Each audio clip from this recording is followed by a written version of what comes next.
No way. Yeah. That's why I wasn't. Okay. Mics are on. I was just wondering. I already told him.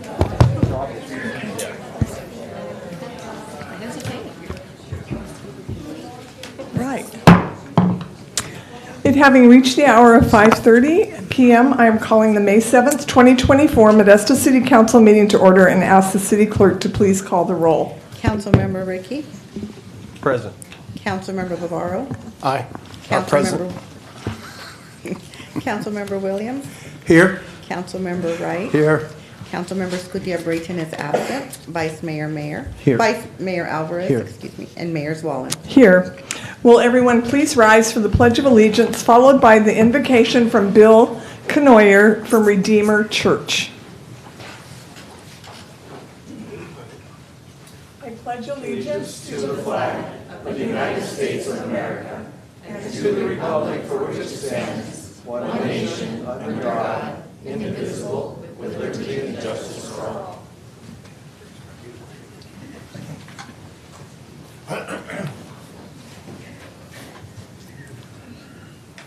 Let's pray. Father, I thank you for these men and women who faithfully serve our community. Would you guide them, lead them to make this community a safer, more vibrant place, Lord, for us to live. We ask, God, for wisdom and discernment in the days ahead. We pray for our people in our city, Lord, who are overlooked. God, would you continue to take care of them through the various nonprofits through our community. We thank you for them, that you've raised them up in our community. Thank you that this is a generous place that we get to live in. And now we just ask, God, that you would bring peace to our community and continue to protect us. It's in your Son's name we pray. Amen. Amen. Thank you.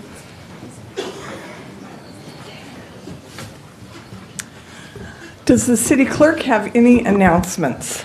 Yes, Mayor, just a reminder, public comment is 3 minutes, and there are blue speaker cards at the entrance of the chambers. Thank you. Do any of the council members have any conflicts of interest? And Mayor, maybe I'll make a comment here. Councilmember Williams will be recusing himself from item 17, and that's due to him owning a piece of property that's close to one of the projects that will be identified in the annual action plan. All right, thank you. Will the city attorney please report out on closed session? Yes, Mayor. No reportable action was taken. The council did consider a few items on closed session tonight. All right, next on the agenda is acknowledgements and presentations.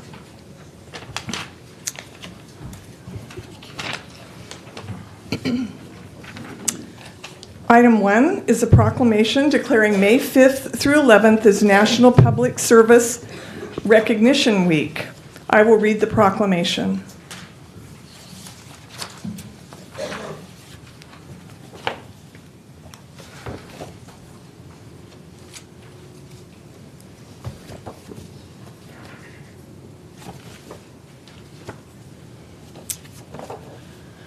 The City of Modesto recognizes the priceless contributions of its dedicated public servants who serve our community with commitment, integrity, and selflessness. And these hardworking individuals spanning across various branches of government, including executive, legislative, and judicial, uphold their duties with unwavering commitment, integrity, and professionalism. And our public servants, including police officers, firefighters, corrections officers, medical professionals, and countless others, bravely and selflessly serve the residents of Modesto, often risking their own safety and well-being to protect and assist others. And departments such as Community and Economic Development, Engineering, Finance, Human Resources, Information Technology, Parks and Recreation, Public Works, and Utilities, and the offices of the City Manager, City Clerk, City Attorney, City Council, and City Auditor provide essential services vital to the functioning and prosperity of our city. And the strength and resilience of our community are sustained by the dedicated efforts of these public servants who work tirelessly to ensure the efficient operation of local government and the delivery of vital services to residents. And now, therefore, I, Sue Zwollen, Mayor, do hereby proclaim May 5th through 11th, 2024 as National Public Service Recognition Week in the City of Modesto, and urge residents to join me in expressing gratitude and appreciation for the outstanding contributions our public servants and recognizing their outstanding contributions for our public servants and recognizing their significant role in shaping the future of our city, dated the 7th day of May, 2024. Accepting will be Wanda King, Organizational Development Coordinator. Hi there, welcome. Would you like to make a few comments? Thank you, Mayor. Yes, definitely. Public service is the City of Modesto's focus to foster a culture within our organization that embraces excellence at every level in public service with everyone and every day. To provide public service excellence to the great Modesto citizens, we, the employees, must become servant leaders in every facet of our lives. We must recognize and rely on our own core values and the core values of the city that can be our navigation system on how we show up, both in situations and in any environment, personally and professionally. I am proud to work within such a great organization that believes in supporting the employees and providing training and helping them to be the best that they can possibly be. I am both honored and humbled that I was selected to receive the Public Service Proclamation on behalf of the City of Modesto and its incredible employees who work very hard to strive for excellence and to show up as their best selves each and every day. Thank you so much. You're very welcome, and thank you for your service. Are there any comments from council members? Jeremiah Williams. Thank you, Mayor. I am definitely thankful for all of our public servants that are here in the city of Modesto, and they are definitely well deserving of all of this, the accolades that are given to them tonight, as well as tomorrow and the next day and the next day. So we're very excited and thankful that we have a great group of individuals who care about the city. Thank you. All right. Thank you so much for being here this evening, and we truly appreciate everyone's service. I will now bring the proclamation down and present it. Thank you.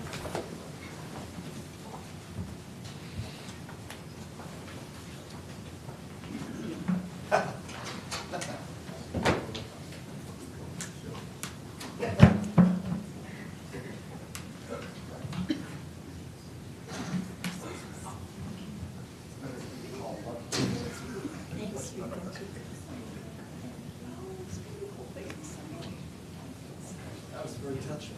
Thank you. You did a great job, very touching.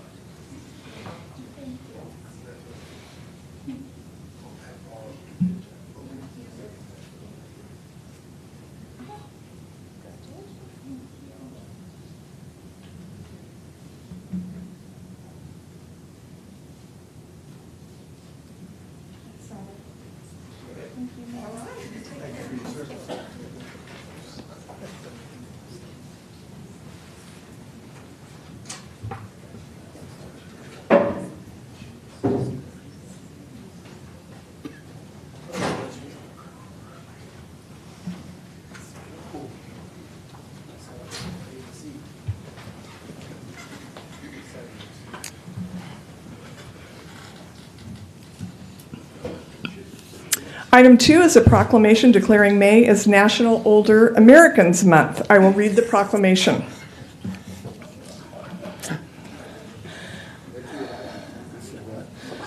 I'm right there with you, so.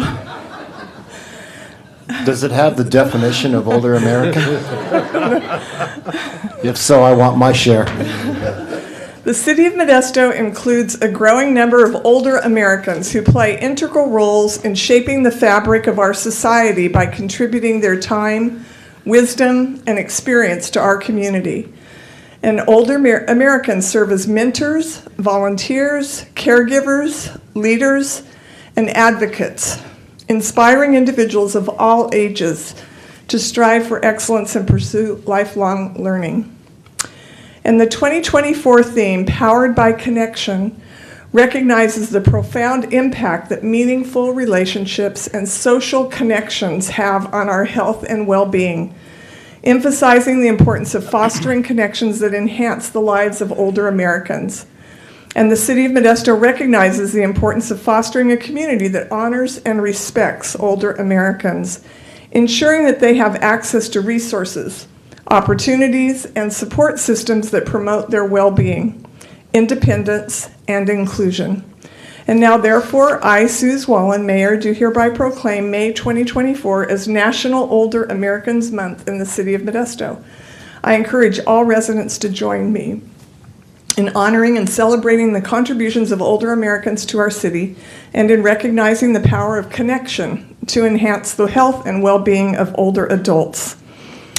Accepting is Martha Martin, who is the president on the Commission on Aging. Welcome. Thank you, Mayor. Good evening, council members. I appreciate so much the words that you gave to acknowledge the role of seniors in our community. At age 82, it's not a matter of being old, it's a matter of staying young. And with that in mind, seniors throughout Modesto and the county acknowledge with appreciation the accomplishments of those 60 years of age and older. We remain ready to seize the opportunities that come before us to serve others as we see their need. We are grounded, but we are not inflexible. At this age, we know who we are, our capabilities, our foibles. Most importantly, seniors walk with grace, and we stride forward to seek all that life still has to hold. Thank you, Council. Thank you, Mayor. You're very welcome. Are there any members of the council that would like to make comments? David Wright. Thank you, Mayor. As one of those older seniors, I guess I would call ourselves, right, Nick? No comment. You know what? A lot of our seniors make up a lot of our nonprofits, and we have quite a few of them here tonight representing the Salvation Army. And it wasn't for their diligence and their being involved for all these years, our Salvation Army would be a lot less than it is today. So my hat's off to all you seniors that not only volunteer for the Salvation Army, but for other nonprofits here in this city. They make a big difference from what on how the city operates and the great enthusiasm they bring to our city. Thank you. Jeremiah Williams. Thank you, Mayor. I agree with my older City Council member, David Wright, his comments. But I also want to shed light to our young people that our seniors and our elders are very important, and they are to be respected. I know that young people today, they're in their own world, and I know we have the Youth Commission with us today, and I'm sure they love all of and respect all of their seniors in their life. And I see some other young people here today. Always remember to have respect for older elders in your life, because they've been there, they know what they're talking about. And again, I appreciate all of the elders that have been in my life, and I end with that. Thank you, Mayor. All right. In addition to this proclamation, I want to acknowledge Modesto citizens Karen Princeville and Patricia Glattke, recipients of the Stanislaus County Outstanding Senior Citizens Award. The award recipients will be recognized by the Stanislaus County Board of Supervisors at their May 21st, 2024 meeting. So now I will bring the proclamation down and present it.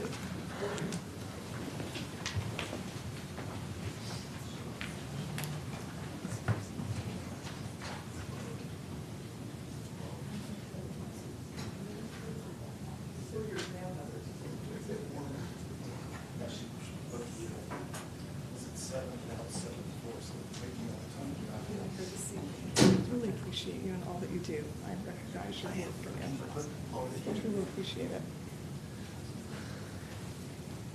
Good to see you. 82 years old, good for you.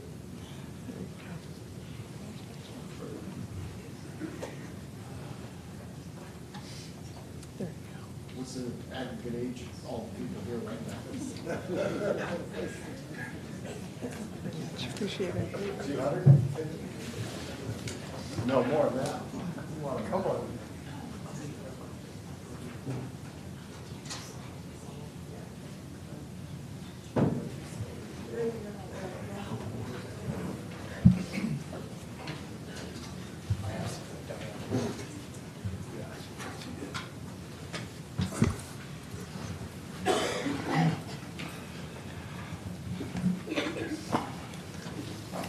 Item 3 is a proclamation declaring National Salvation Army Week of May 13th through May 19th. I will read the proclamation.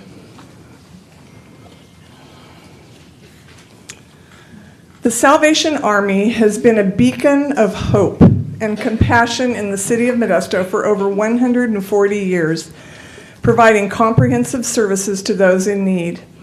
And the National Salvation Army Week serves as a reminder to residents of the multifaceted services provided by the Salvation Army, dedicated to alleviating hardship and offering hope to our community's most vulnerable members.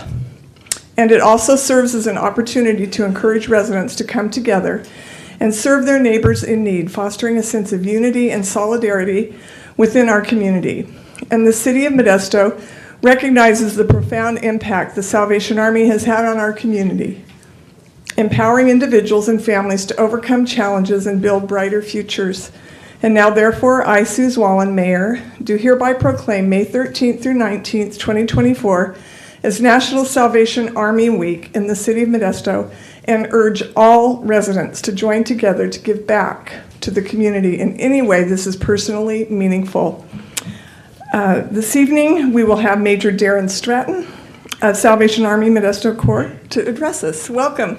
Thank you. Thank you, Mayor Wallen and the members of City Council. On behalf of the Salvation Army, we wish to express our thanks for this public acknowledgement in this way. The Salvation Army is faithfully committed to carrying forth its mission and its ministry within this community, within our county, and certainly in the days ahead. And we are grateful, and we wish to declare our sincere appreciation to not only esteemed board, council, and auxiliary members of the Salvation Army behind me, but also to the City of Modesto for the ongoing support that we enjoy. And with that, I will express my thanks and wish you a good evening. Thank you. You can please stay in case there's any comments, and I'll bring the proclamation down. Are there any comments from council members? Jeremiah Williams. Thank you, Mayor. Thank you, Major, for coming today and receiving this prestigious honor, but yet it's really your reasonable service, no question. The one thing that I do really want to say is that the Salvation Army, the key word is Army, and it's still enlisting. And if you hear me today and see me today, you can be enlisted in this Army to help our city become and be what it needs to be. Of course, with the homeless shelter that you all provide down there, there's always need for the enlisting into the Army of the Salvation Army to help us get to where we need to go, because we can't do it by ourselves. Please fund as much as you can the Salvation Army so we can have it continually in our city, helping out those who are less fortunate. So thank you. Thank you. All right, thank you. Councilmember Ricky. Thanks, Mayor. I also want to echo Councilmember Williams' sentiments here. This city appreciates all of your contributions, especially what you do to help the homeless in our community, whether it's the day center, whether it's the Bavarian, whether it's what we're doing with the parking, the safe parking program. These programs are helping people. We're seeing the results. It's giving people a place to go when they have nowhere else to go, and we really appreciate it. All right, Councilmember Wright. Thank you, Mayor. Not only do you help the homeless, but you do help people that have life-challenging problems through your facility over in Stockton. And for one, I want to thank you for what you do. Being homeless is one thing, but a lot of times the cause of being homeless is because of drugs, alcohol, and other issues. And not only do you help with finding a place for them to sleep and feeding them, you also help with their recovery, their mental health recovery and their soul recovery. And for one person that really understands what you really do there, I want to say thank you for all you guys do. All right, Jeremiah Williams. Thank you, Mayor. I would be remiss if I didn't mention Bob Kuzi over there, who has worked with the Salvation Army for over 50 years. I want to thank you for your service as well, young man. And also Pete Malini, who does the with the Kids Day. The Kids Day efforts that's coming up on May 14th. Just to let you all know, if you want to give, you can give to that as well. And my son and I will be on the corner of 5 Points on McHenry, and we take $100 bills only. But for the most part, we appreciate you, Pete, and Celie, your wife, who does so much for the Salvation Army as well. People really don't know all the components that are connected to the Salvation Army. And of course, I cannot forget Mrs. Ramos, Joanne, who is ready to take your money anytime, because she's the person who takes all the money, and well, not takes all the money, but she's the fundraiser coordinator. And I think I'm done. My city manager's looking at me. So. 20 minutes. All right, any other comments from council members?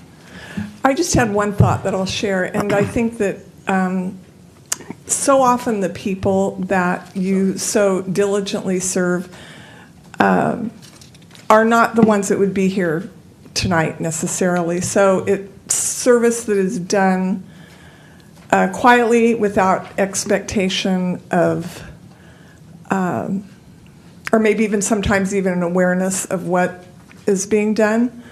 But nonetheless, it happens and it's given freely, and for that person in that moment in time, it changes a life. So I'm grateful for that. Thank you for that.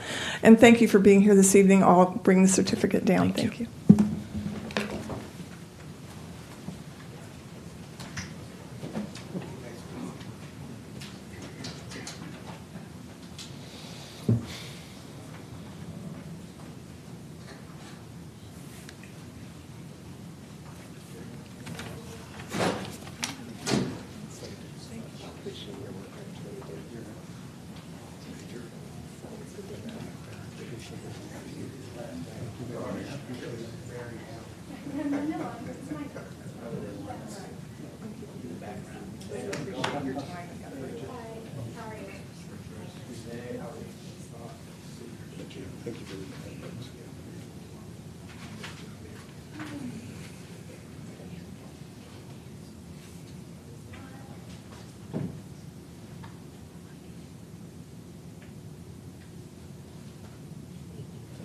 Take care.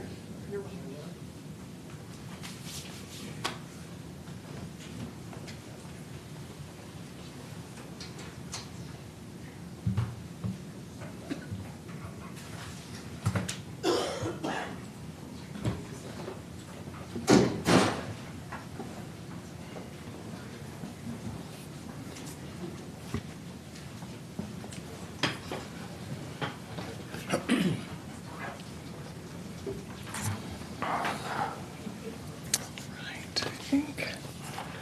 Next on the agenda is public comments.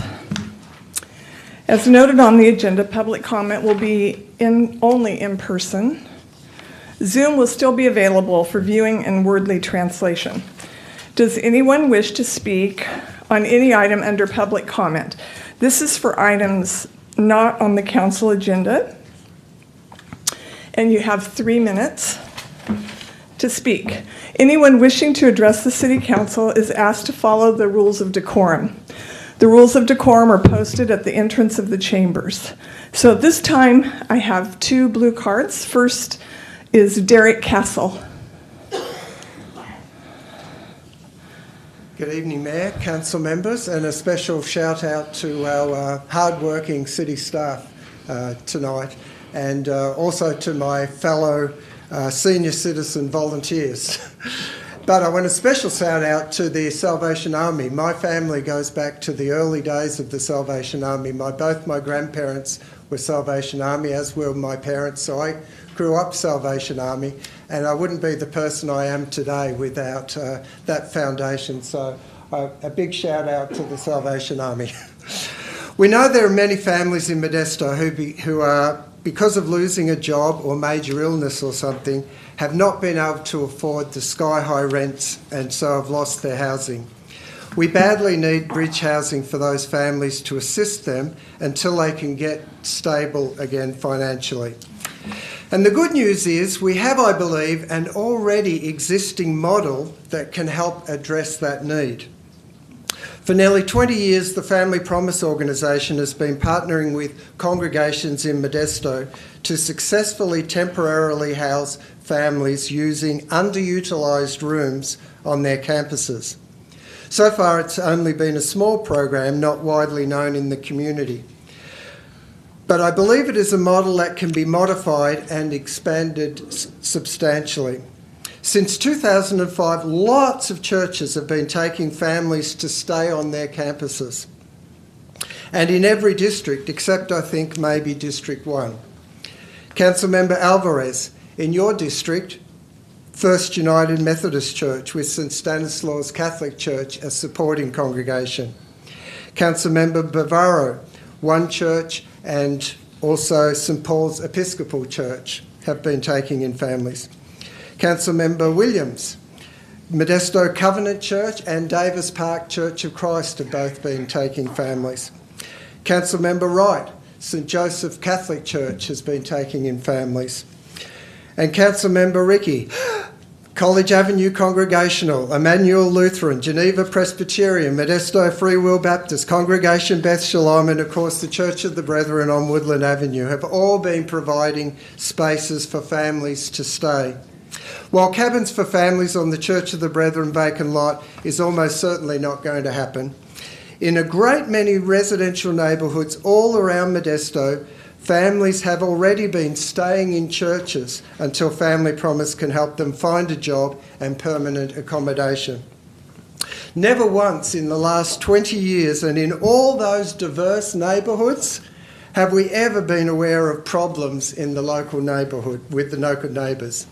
And apart from all the congregations mentioned, I believe there are many other churches around Modesto who would be willing to assist, and I'm very encouraged by initial discussions I've been having about how that can happen. This just makes a lot of sense since many churches have a lot of spaces they only use for a few hours a week. However, this program needs to expand, as I believe, and it will be important for there to be a partnership between those faith communities, Family Promise, and the City of Modesto Bridge Housing Program. I'm looking forward to that happening. Thank you. You're welcome. Next is Kevin McClarty.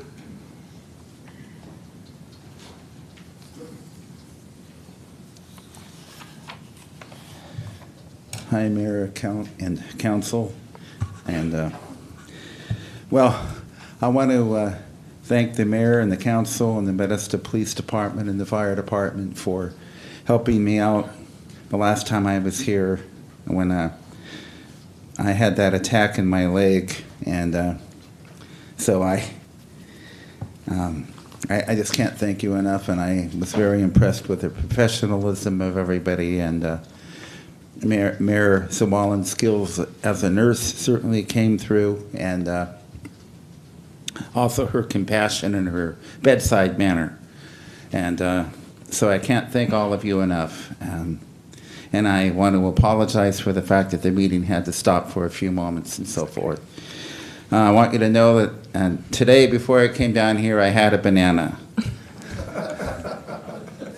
Make sure that my potassium levels were sufficient before I came down here. So that is something to watch out for. You have to always have enough potassium in your body, because if you don't, something like that could happen, especially if you've been sitting for a long time. But on to other matters. I read in the paper that the train station on 9th Street that has been constructed, that has been remodeled and refurbished for the 8th train, will not be able to open more than likely until 2030 because of overhead wires that were discovered recently. So I went down there and I actually looked, and I walked and I looked everywhere. Along the station, along 9th Street, along everywhere, I don't see any overhead wires anywhere. And I'm wondering if I can get some clarification from somebody on this. Because what overhead wires? Because I certainly don't see any.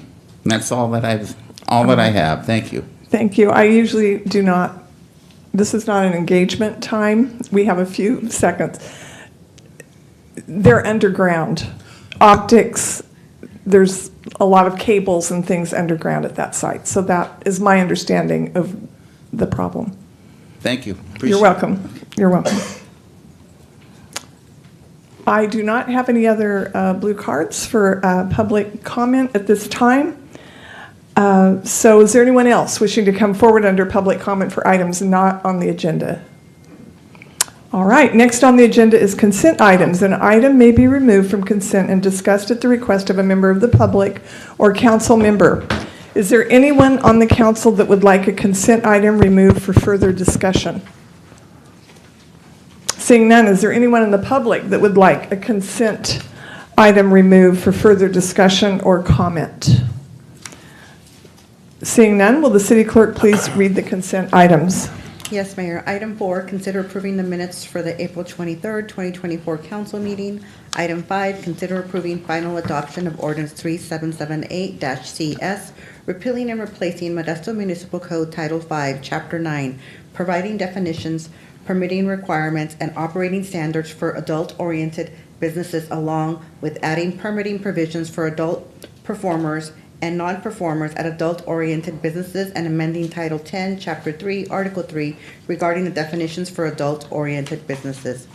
Item 6, consider the annexation of APN number 077-008-039 and 077-008-040, totaling approximately 33.694 acres to the City of Modesto Community Facilities District number 2004-1, Village 1, number 2, and authorization of the levy of special tax on the properties located within the annexation map. Item 7, consider accepting the monthly investment report for February 2024.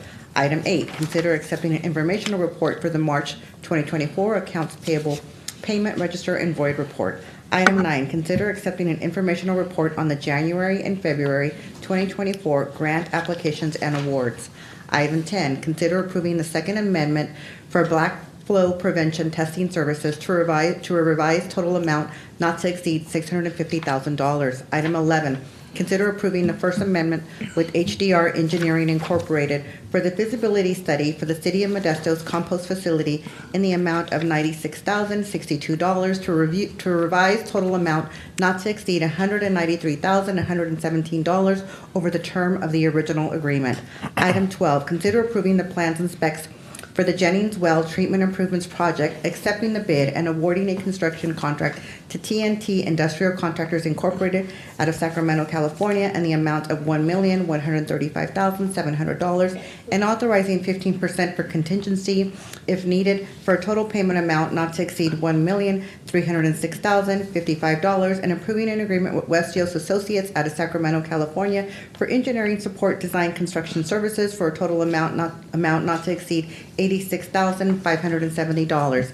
Item 13, consider accepting the Spencer Marshall Neighborhood Sewer Improvements Pocket Area 7 Phases 1 and 2 as complete, approving the annexing of the improvements into the Modesto Municipal Sewer District Number 1 and the issuance of a blanket will serve letter. Item 14, consider approving a First Amendment to the Consultant Services Agreement with Trihydro Corporation out of Laramie, Wyoming, for nitrate, arsenic, uranium remedial investigation feasibility study in the amount of $26,172 for an agreement total revised amount not to exceed $2,162,570. May I have a motion to approve the consent calendar? Motion to approve? I have a motion by Councilmember Wright. I will make the second.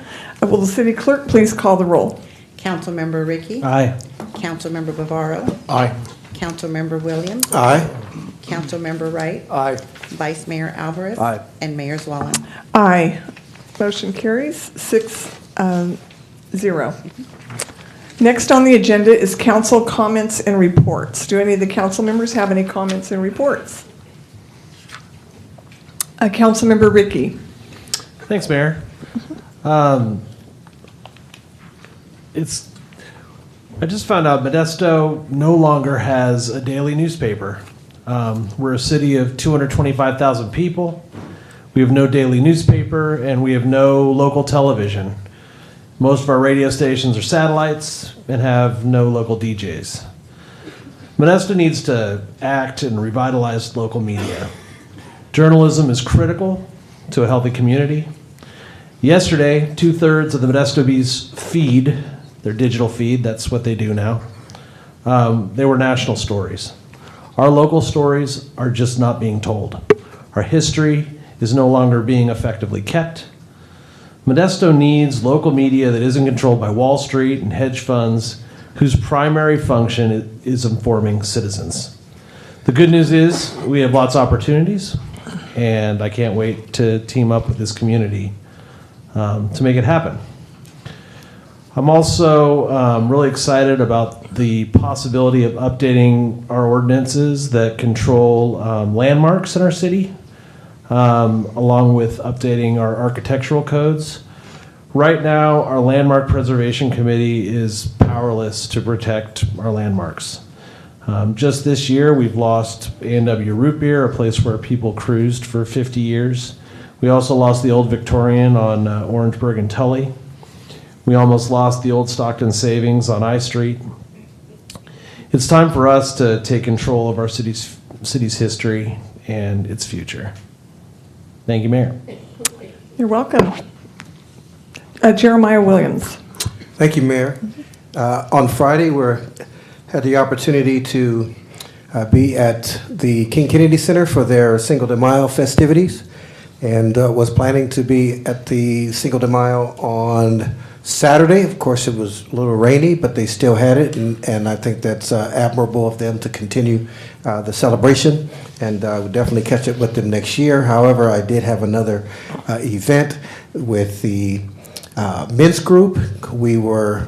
They were giving not scholarships, but a graduation ceremony for 11 boys that are minority boys in our community, and that was very nice of them to do so. It was a 16-week program, and then of course Saturday we had the opportunity to go to the MPOA police mount dinner that they had in Oakdale, and the chief was there, and he almost won by one. He was off by one particular thing that they were raffling off, but also on Sunday I took some time out to go and hang out with Betty and Jerry, and they had a car show over there at 4th Street Park, and we hung out there for a couple of hours and brought our 57 Chevy golf cart and let people drive around the community or that park. I can't have all the fun, so we brought that out there. But other than that, that's it, Mayor. Thank you. You're welcome. David Wright. Thank you, Mayor. The Camp to Home documentary recently won Best Documentary Short at the New York Tri-State International Film Fiesta. And I can't say that word. Anyway, I just want to thank staff that put this film together. It was a great documentary. If you haven't watched Camp to Home, go on to our website in the city and just type in Camp to Home, and you'll see a 30-minute documentary that really highlights what we're doing here in Modesto. So my hats off to our staff that put this together. All right, I just have a relatively brief update. I recently was invited to speak at a political science class at the Modesto Junior College, which was really enlightening to hear from our young people, and I think that they enjoyed hearing from me and my experience. And as we differentiate tonight between older Americans and younger, I cannot help but reflect on the styles that are worn today. We couldn't even buy women's jeans when that all started in the late 60s. We went to the boys department and bought their jeans, but we still found a way to change life as we knew it in our culture with young people. And it was a great experience to be with them at the junior college and talk about a lot of different things that have changed over the years.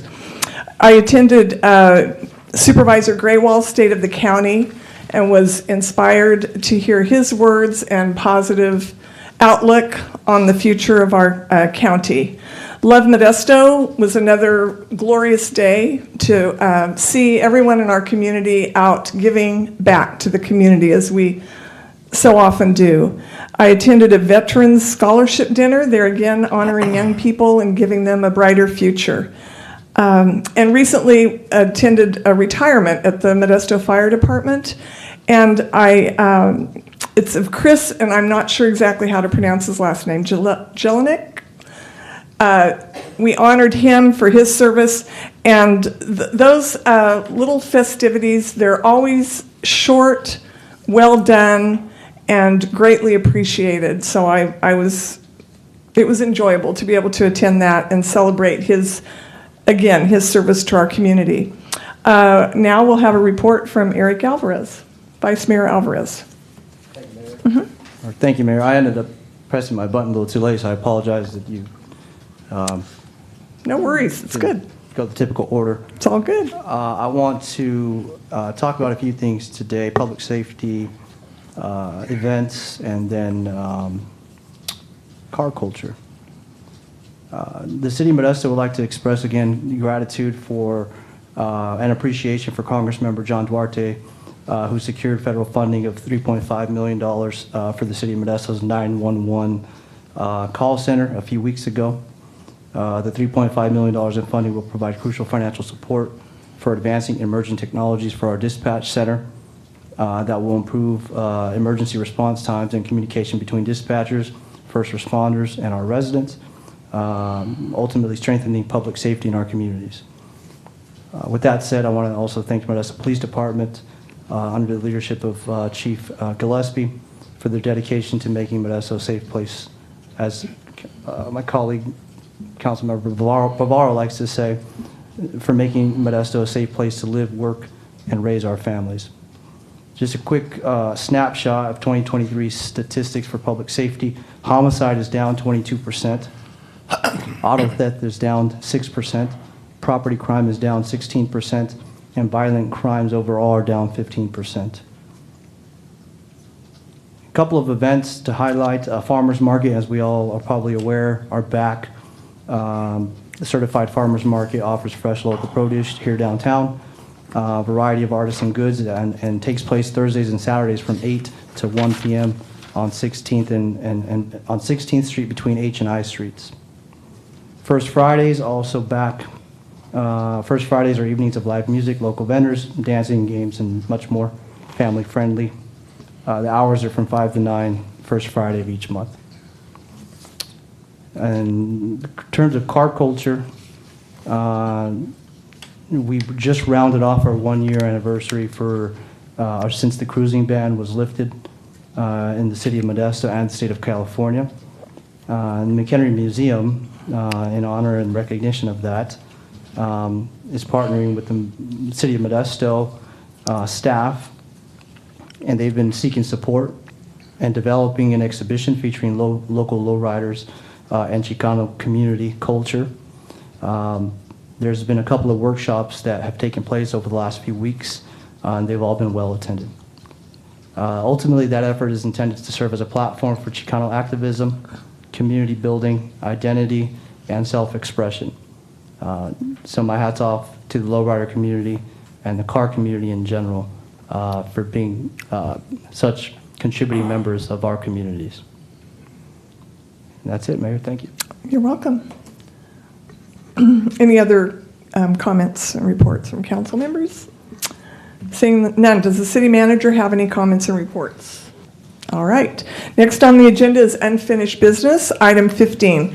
Consider approving a Modesto Forward grant agreement with the Salvation Army for the operation of the Day Center program with a term of May 1st, 2024 to September 30th, 2024 for an amount not to exceed $262,680, approving a First Amendment for an extension to the safe parking program to September 30th, 2024 in an additional amount not to exceed $103,033 for a total revised amount of $264,755. Approving an agreement with the Salvation Army for operation of the Barbarian Shelter from January 1st, 2024 to May 31st, 2024 in an amount not to exceed $375,000 in ESG CV funds, and approving a Modesto Forward grant agreement with the Salvation Army for operation of the Barbarian Shelter from June 1st, 2024 to September 30th, 2024 in an amount not to exceed $300,000. And we will have a staff report by Jessica Hill. Thank you, Mayor, City Council. I'm here to kind of give an overview of our Salvation Army homeless programs and the ones that the city does financially support or help support. So the Salvation Army, in partnership with the City of Modesto, run 3 specific programs. One's the Barbarian Shelter, which is a 185-bed congregate emergency shelter. The Day Center, which is to assist with homeless individuals in our community with a daytime shelter, basic facilities, and case management support. And lastly, a Safe Park program, which gives an overnight space for people who are living in their cars to actually sleep safely in the evenings. So in late 2023, city staff was notified of the Salvation Army Barbarian Shelter's financial challenges. At this time, the city staff began regular discussions with the Salvation Army leadership regarding the budgets, costs of sustaining operations, as well as ongoing funding sources that they previously received and could seek in the future. And from this, we were able to perform an analysis of the operational costs of the shelter and provided different program options, resources, and partnerships to assist with the ongoing sustainability of the operations. So through this ongoing effort with the Salvation Army, the city was able to support the Salvation Army to reduce their budget by approximately $1.4 million, from $2.9 million to about $1.5 million.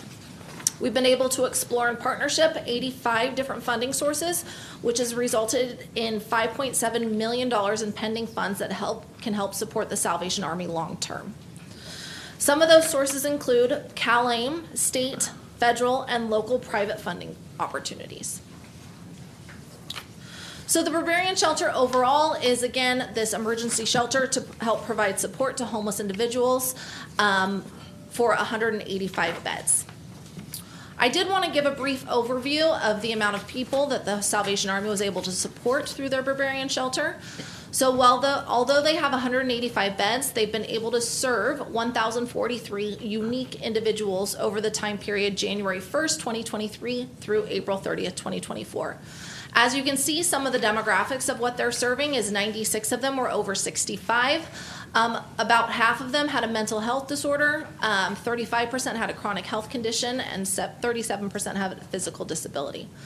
In addition, they've been able to assist 35 with permanent housing solutions, 36 with temporary solutions, and 39 to institutional solutions.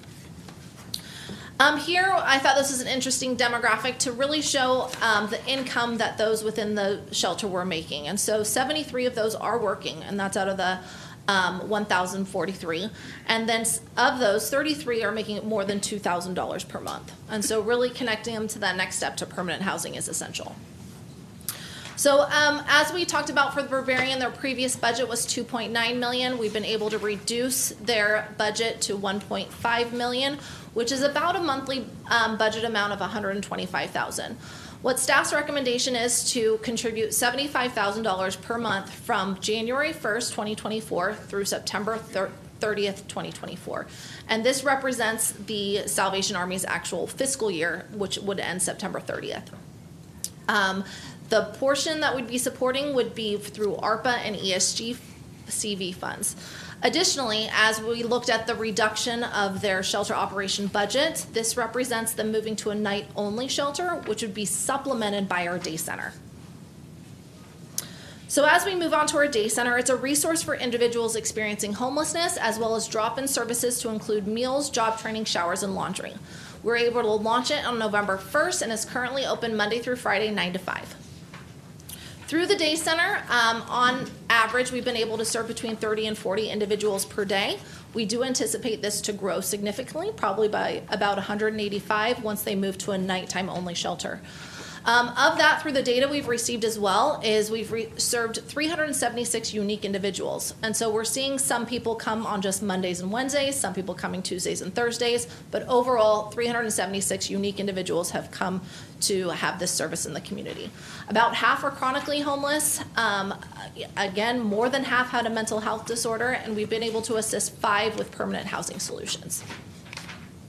Through this as well, in regards to the income level, as you can see, there are 9 of them which had an earned income, and 7 of those were over $1,500 a month. And so really helping those that have that earned income get to that next step of permanent housing solutions has been a major focus.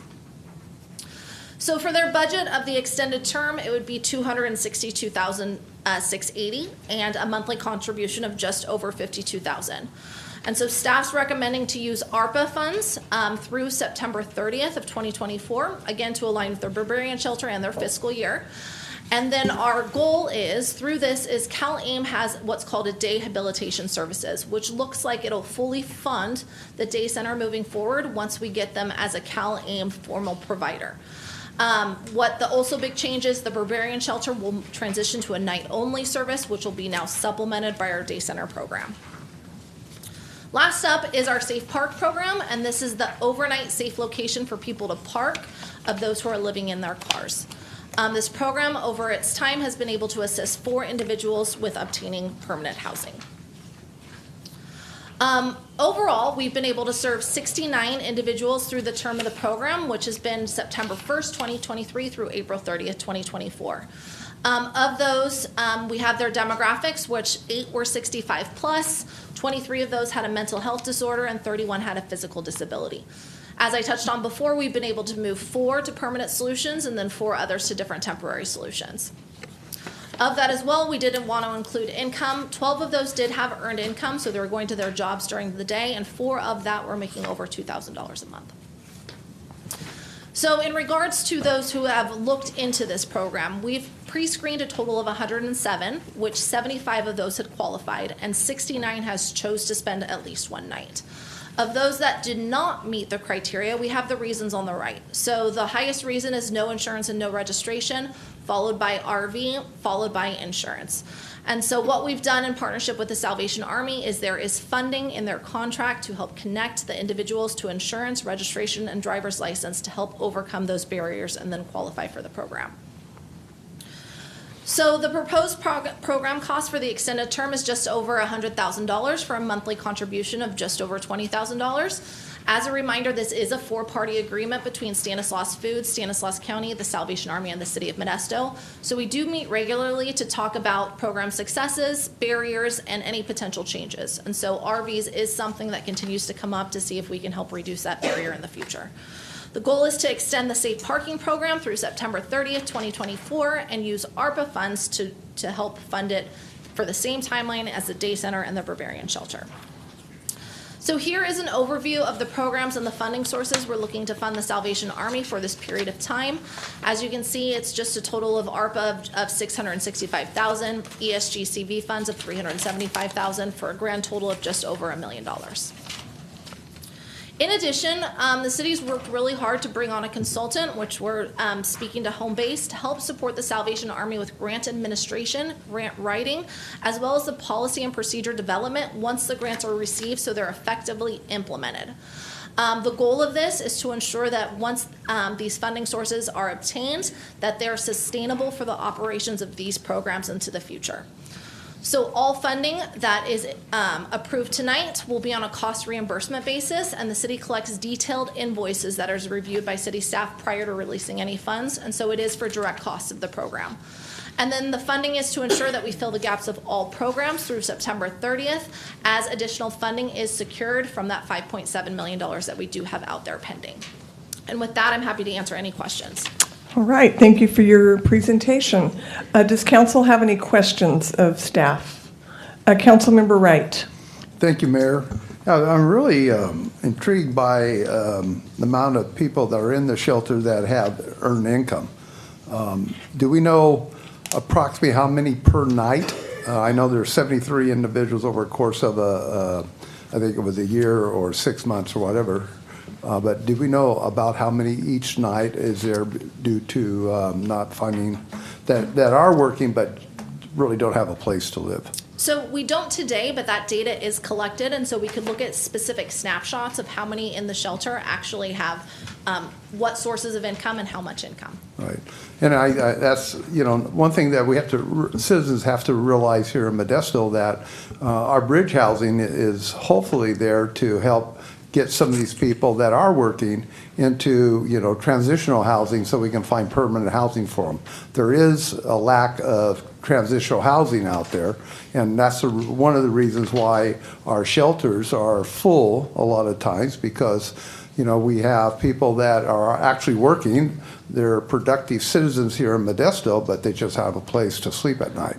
And that keeps us, keeps the police department from being able to put more people into the shelters that really need to be in the shelters. So I think we just, citizens just need to really realize that not all the people in the shelters, yes, are homeless, but some of them are working and just can't find a place to live. I have one question. In the agenda item that I read, where it talks about approving an agreement with the Salvation Army for operations of Barbarian Shelter from January 1st, 2024, to May 31st, 2024. So we're almost there. So that's money that needs to be paid for services that have already been rendered, obviously, because the time has passed, So correct? the original request from the Salvation Army was to actually go back to the beginning of their fiscal year. But when we've really delved into the budget, we worked on a partnership, and we were looking at something to help them from January 1st. So it is retroactive. And then through May 31st is one specific funding source. So that's going to be the ESGCV, which is going to help for that period of time. And then we're suggesting ARPA funds to start June 1st to September 30th. All right, thank you for that explanation. Next, Council Member Bavaro. Questions? Thank you, Mayor. A few questions. With regards to the financial challenges that you mentioned in your report, had the City of Modesto completed an audit on the funds that were used from the City of Modesto? So at this point, the Salvation Army had only received minimal grants from us, and I would say $30,000 to $40,000. And all of the funding or the invoices we received, we actually get detailed invoices and proof of payment prior to reimbursing them for those activities. So you're saying with the $569,000 that we agreed to for like daycare or day center? I knew I was going to do that. Day center? Senior moment, yes. Day center, that $569,000, how much of that is that $118,000 that's been used so far?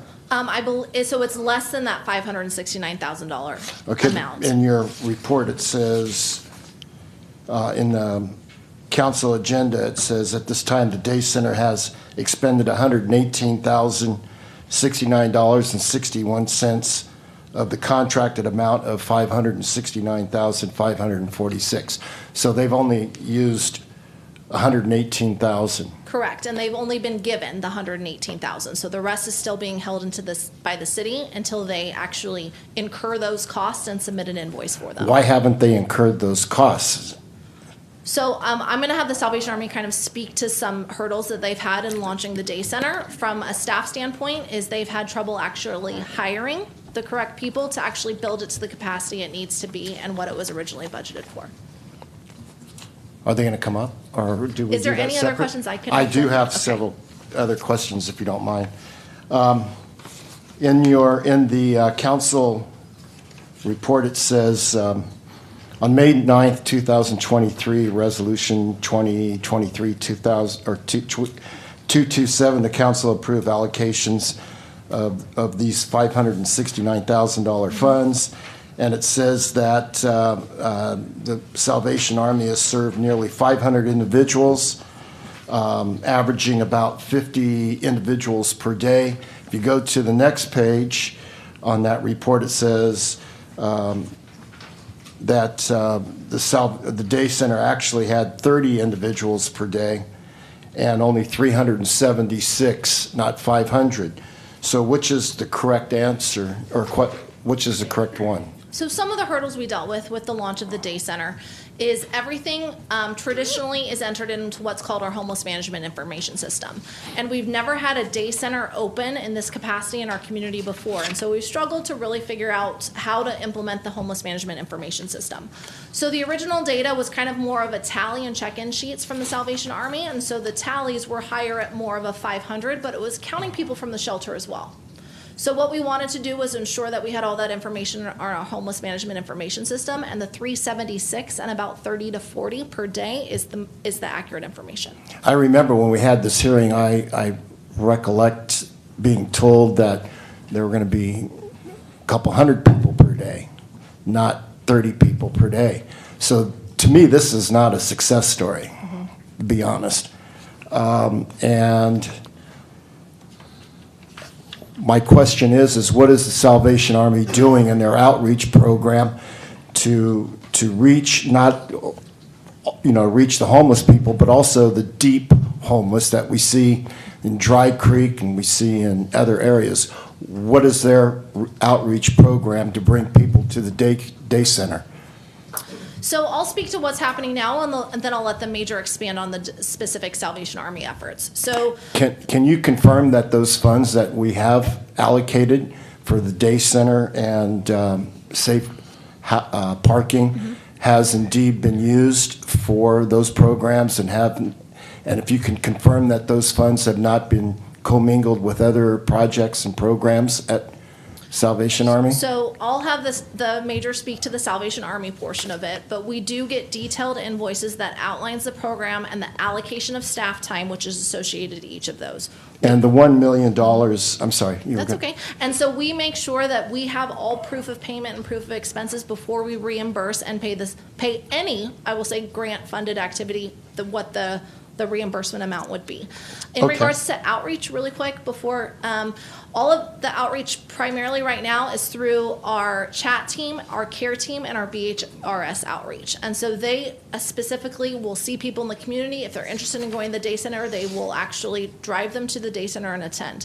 The Salvation Army has worked in partnership with us over the last couple weeks to really speak about different sort of outreach the Salvation Army can assist with, which I'll have the major speak to. Okay, in the staff report, it says, you were saying that they're depending on chat. And it says, moving forward, city staff will be focused on promoting the program for individuals and who are experiencing homeless in this area and the community beyond downtown, with assistance from community health and assistance team. So the city, sounds like the city staff is going to get involved with that. Is that because Salvation Army did not reach out to chat to do those duties? Well, I think it's always a partnership. And so what we want to do is continue to make sure that the community is aware, as well as all of our outreach teams are aware of the day center option for individuals to go to during the day.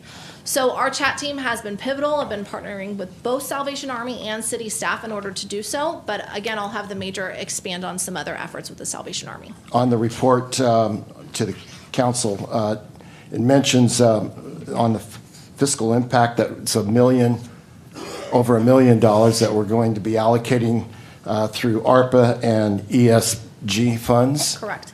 Is that 100% of that money's going to stay here in Modesto for these programs? So as part of their budgets, and we'll state that, this funding's directly for those programs. As part of the Salvation Army's overall budget, they do include a 10% that goes to their headquarters. And so there will be a portion of that, but 10% is due for all of their programs. And again, I'll have the major. So that $110,000 or $104,000 is coming out of this $1 million? I'll have the major speak to that specifically. Thank you. Good report. Excellent report, I should say. Thank you. All right, thank you. You're welcome to come to the podium if you would like, if you were prepared. I always would be hesitant to have someone if you were not prepared, but feel free if you'd like to.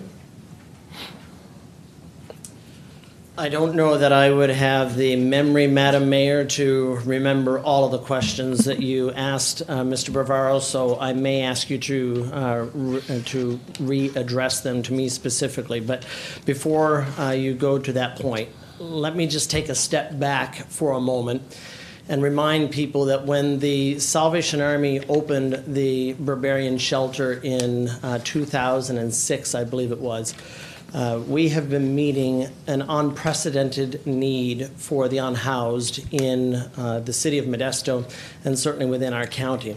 I only learned recently that the Modesto shelter for the Salvation Army is the 5th largest emergency shelter of its kind in the state of California.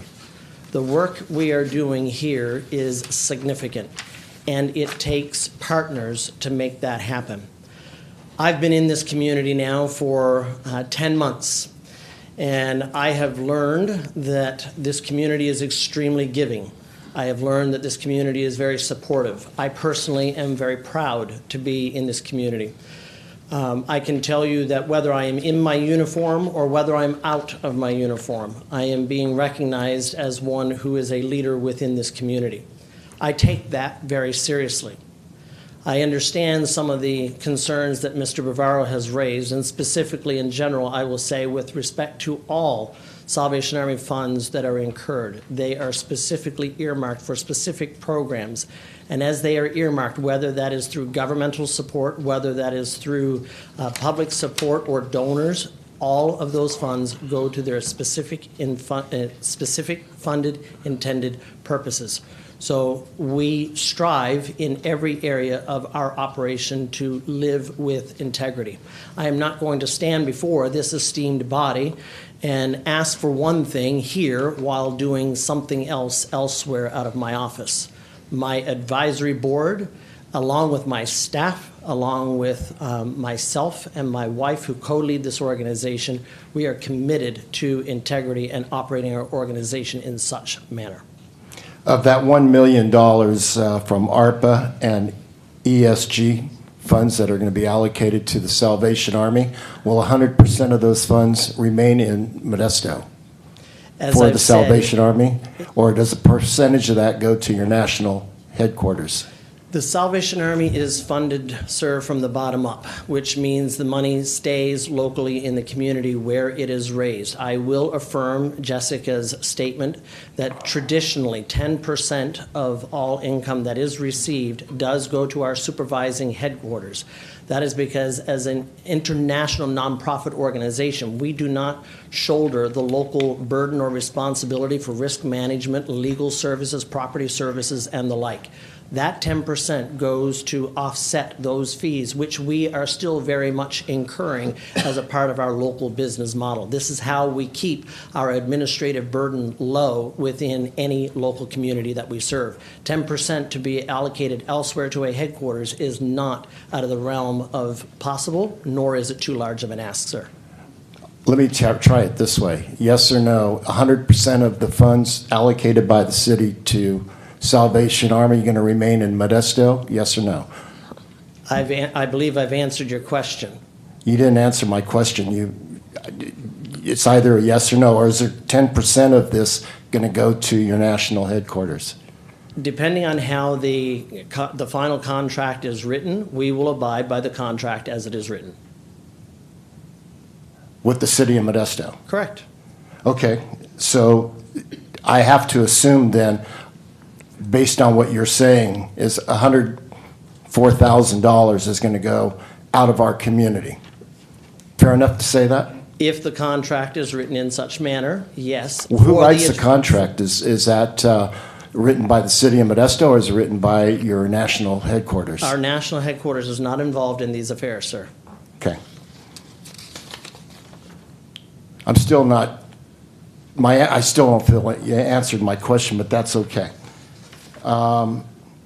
With regards to the day center, it says that an average of 50 people a day, and then it also says an average of 30 people a day come to the day center.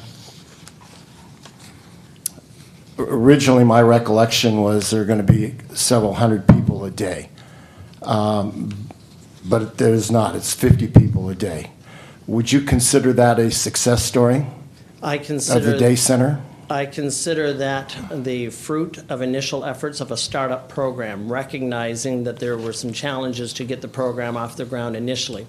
I will also tell you that as part of the program and its initial estimation of what we might be receiving, we were also anticipating at that time that we might have to realign the shelter overnight scenario. And in that sense, sir, if this plays out at the current rate that we are going with a Barbarian overnight strategy, these individuals will be relieved from being inside of our facility at 7 a.m. in the morning. At that point, sir, 185 individuals will be presumably on the street. And so at that point, the day center opens, which allows for those presumably 185 people to access the important services that are needed inside of our day center. So do I believe that we are going to reach the kind of numbers that this council hopes to see for the program? Absolutely, I do. Of the $569,000 that the City of Modesto allocated, I believe, back in May 9th of 2023, and then it went into effect November 1st, for the day center specifically, of those funds, you have only expended $118,000. Mm-hmm. Can you explain why those funds were not used for the day center as we anticipated that full use, rather than a small portion of the funds that you guys actually received? Sure. So I have to address this with a caveat by saying, sir, I arrived on July 1st of 2023 into this appointment. So any period that precedes that date, I cannot answer with any certainty. But what I can say is that beginning on July 1st upon my arrival, there was an assessment period to learn what programs were being offered by the Salvation Army in our community, where those pending memorandums of understanding might reside, and so forth. And so as we worked through that upon my early arrival in the summer months to this community, I began to implement those programs and processes with the City of Modesto staff. We worked as efficiently as we could to get through some of the hurdles of having memorandums of understanding executed by our Salvation Army, a California corporation. Then that took the time to bring on onboarding, or the announcements, I should say, of pending employment, bringing on new employees, helping them to learn their role, and ultimately to get to the point where we were able to receive individuals into the program. So that would be the significant portion of time that you would be referencing as to a delay in terms of the startup of the program. But since November 1st, at the ribbon cutting, of which you yourself, I believe, were at, sir, we have been moving full steam ahead, working diligently to make sure that this program is a success. I was there, and it was raining. Yes, it was. Along with many other of my fellow council members. Two more questions. Can you share with the council, since we really don't know of your budgetary challenges that you're having, where you're running up short and you had to actually run into an emergency situation, can you share with us what those challenges are?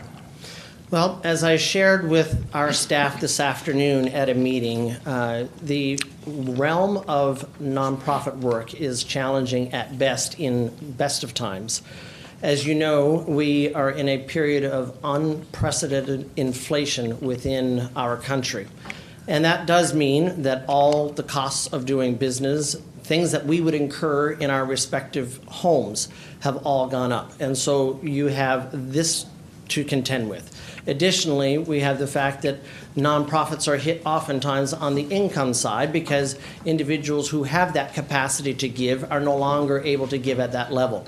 We have seen in the last year a 30% decline in giving within the Salvation Army alone. So if you couple that with the cost of rising inflation, those two things alone will put you almost 50% apart. So that's the first part.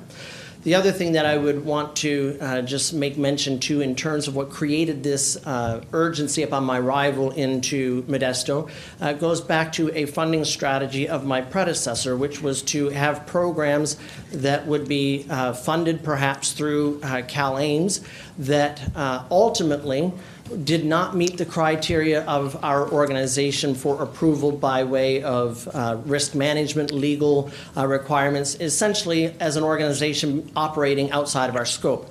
We had no way of learning that until my predecessor was involved intimately in that process. So by the time I came to the chair, those decisions were essentially decided by our organization that it was not an eligible source for us to obtain income from. So when I arrived in the community, I'm now looking at a budget where I have no viable source of income because the eggs, yes, appropriately or otherwise by my predecessor, was placed in that basket. And so now that left us with the challenge of reducing budgets, identifying new sources of income and what have you. I do want to take a moment as part of addressing this question and acknowledge the efforts of both Edgar Garcia and Jessica Hill. They, through this process with my organization and my leadership team, has been an incredible process. It's been fraught with some challenges as we have worked through those conversations, but I see the heart behind these discussions. The goal is to be helpful, and I see that still from this council, even through this questioning process. I understand the intent of due diligence, so please continue. Yes, so perhaps some of the budget challenges you had, I would then say was mainly coming from the Bavarian shelter and not the day center or Safe Park, correct? That would be correct. Okay, because even though you had it in your budget, your estimated, the actual was coming up short because you were not receiving funds from the city, so it would have to be the Bavarian. That answers the question I had. Okay. My final question, and no applause, please, I'm sorry. I am 50 people a day in the day center. Mm-hmm. Is unacceptable to me, one council member. Mm-hmm. I see people on our streets in downtown Modesto. I see them in the parks. I see them walking the streets on Yosemite Boulevard. They are who I would call the deep homeless. I'm sure we know. And I'm not a homeless specialist but I do regularly talk to homeless people in my district weekly. And I understand that sometimes the application process is lengthy, if I can use that word. And I don't know if that's state law or federal law or some code somewhere, or if it's just your operations and how you run your business. But when you talk to people who are deep homeless people and you ask them their date of birth, they're going to tell you where they're going to tell you about their mom or their dad or they're telling you something that has nothing to do with date of birth or where are you from? Are you from Modesto? Yes, I am, but I was also lived in Fresno. So you're going to lose them. That they're not going to be coming in with those kind of. They're not going to come in answering those kind of questions. So if as you look at your operations, and again, I don't know if it's federal, state, or whatever rule, minimize your application, simplify it so we can get more people into the day center and be able to provide them with assistance. So I have no further questions, and thank you for your time. Well, let me just address that last point to say I'm not entirely sure of what hurdles are being referred to, except that which you have raised. That is a point that can certainly be taken under advisement. I can tell you part of the challenge that we face is that our beds are usually occupied every night. So if we can't get people into our shelters because we only have limited number of beds. So I'll just park that there, note your question, and then we will set to work on that for you. So, any other questions? All right, we do have some other council members with questions, and we will have the appropriate person attempt to answer them. Councilmember Ricky. Oh, thanks, Mayor. So one of the things that we were talking about is Safe Park. Can you tell me the Salvation Army's plan to kind of expand the use of the safe parking program? Well, because it doesn't fit what Jessica was talking about in terms of chat. Can't really refer people, stuff like that. Sure. I think the biggest challenge that we have to overcome is the four-part agreement that Jessica had mentioned earlier, and some of the hurdles that come with that. I believe her presentation referenced the fact that there were some 69 individuals that could have benefited from the program, but due to the restrictions that are outlined in the memorandum of understanding, it's not possible to bring those individuals in. So a critical part of addressing and making sure that that program can become a success is to look at those barriers. The Salvation Army has been interested from the get-go of reducing some of those barriers, but that has not been our option to undertake.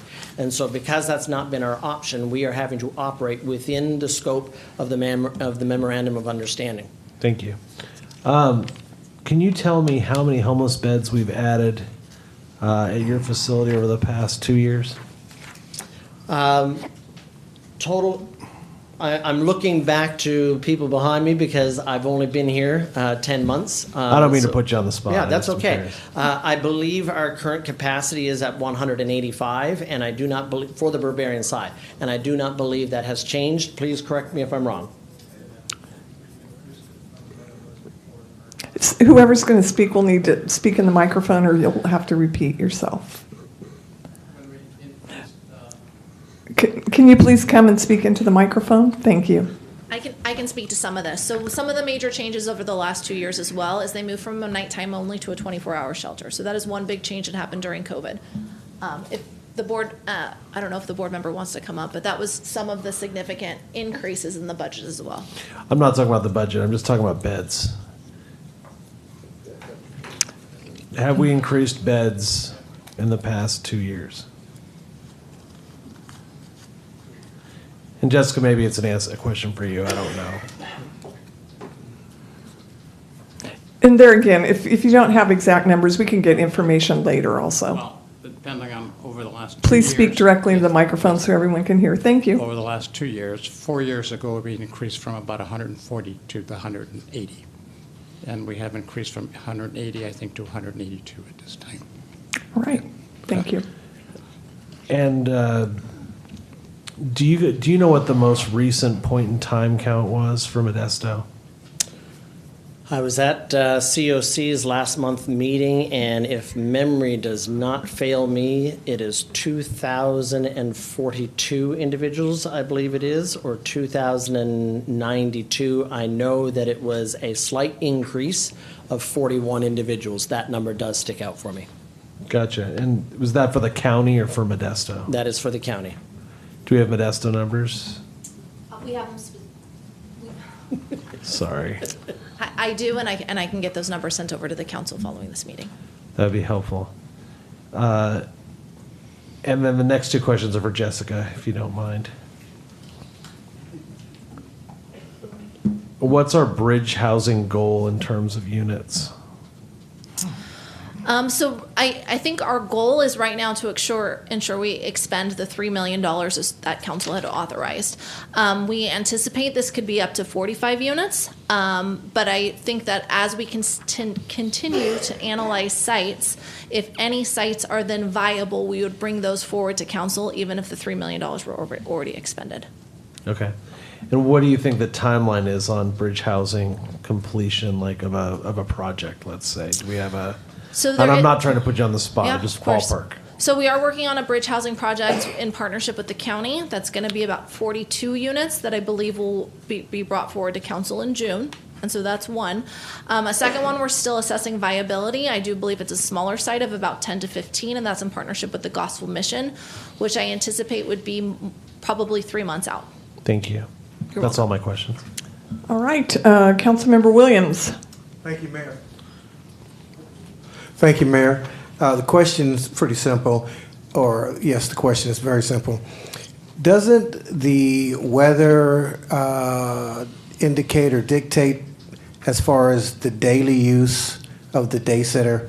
I mean, wouldn't it be more when it's wetter outside than it is when it's nicer outside? Does that have something to do with it as well? Okay, I'll take it. Go ahead. If my answer is insufficient, my shelter director is more than capable of answering the question. But my experience over 23 years of being in this line of work is that weather does have an impact, specifically to this scenario here with the recent opening of the day center. At the time that it opened, you will remember it was just in the early winter months. And so with the startup program, not having all the staff in place and so forth, we weren't really able to identify the numbers or anticipate what we could expect, I should say. But I do anticipate as we head into the summer months, extreme heat events will happen. I also expect that by the time we fold into our new model with the Barbarian overnight, I do anticipate that as we head into the winter months, we will see individuals coming to the day center at that time. So again, I only anticipate what my experience has taught me, and I believe those numbers, those trends will bear out here. That's an adequate answer. Thank you. All right, Councilmember Wright.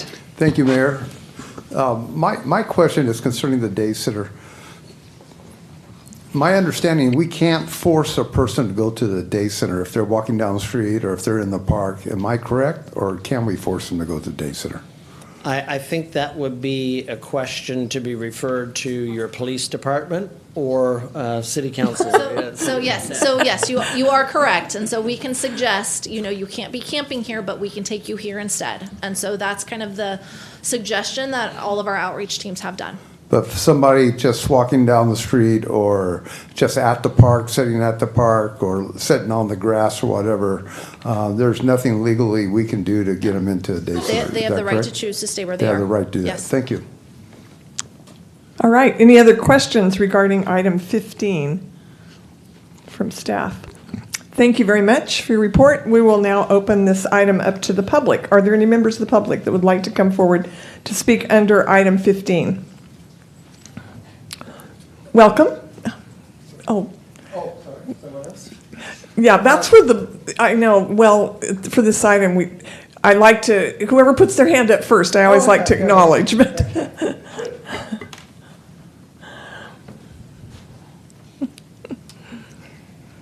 Good evening. My name is Zaf, and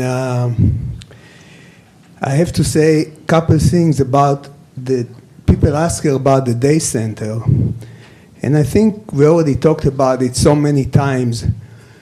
Homeless people that have some belongings, stuff that belong to them, and they stay a mile from the day center, they're not going to leave their stuff and go to the day center, because when they be back, everything be gone. So this is probably the main reason why they don't go to the day center. But just like I keep telling you for the last probably year and a half, talk to the people that know about homelessness and homeless people. And again, not me. not me. I'm represent people here, but it's not me. That there's many more people that know much more about homeless people than me. So this is about the day center. And then about the safe parking space for the night, well, you already know it. You put so many restrictions. You're talking about homeless people, and you expect them to have insurance and to have registration. They barely can support themselves from day to day, and you expect from them to have some stuff that you and me, for us, it's obvious, but for them, it's a little bit harder to get there. Then I have to say something to Mr. Bavaro. I really appreciate it. Was nice to see, and I'm not here to talk against the Salvation Army or behalf of the Salvation Army, but it's nice finally when you guys talk about budget, about money, you know, and somebody actually ask the tough question. And the reason I say it, because I remember about a year and a half ago, plus minus, maybe a little bit less, when you guys talked about the project on North 9th Street on the low-income housing, and I was amazed how no questions, everything is cool, you know. And I tell you what, I remember back then, I had tough words about those non-profit organizations that build homes for low-income housing. And I tell you what, if you go down the state, you see every week another non-profit organizations like this going down. Just last week, Home Rise in San Francisco, $240 million that they can't explain where it's all disappeared, you know. And so I think it's time to ask. It's time to ask questions, and I appreciate what Nick did today. That's a good start. Thank you. Thank you. Next, go ahead. Thank you, Mayor. Derek Castle, 115 Park Avenue. On behalf of the College Avenue Neighbourhood Alliance, this is something that I don't have any answers. It's a really difficult problem, and I appreciate the Salvation Army and the city staff trying to work through the best options that we can on this. But I have to say that on behalf of the college area neighbours, that this is concerning.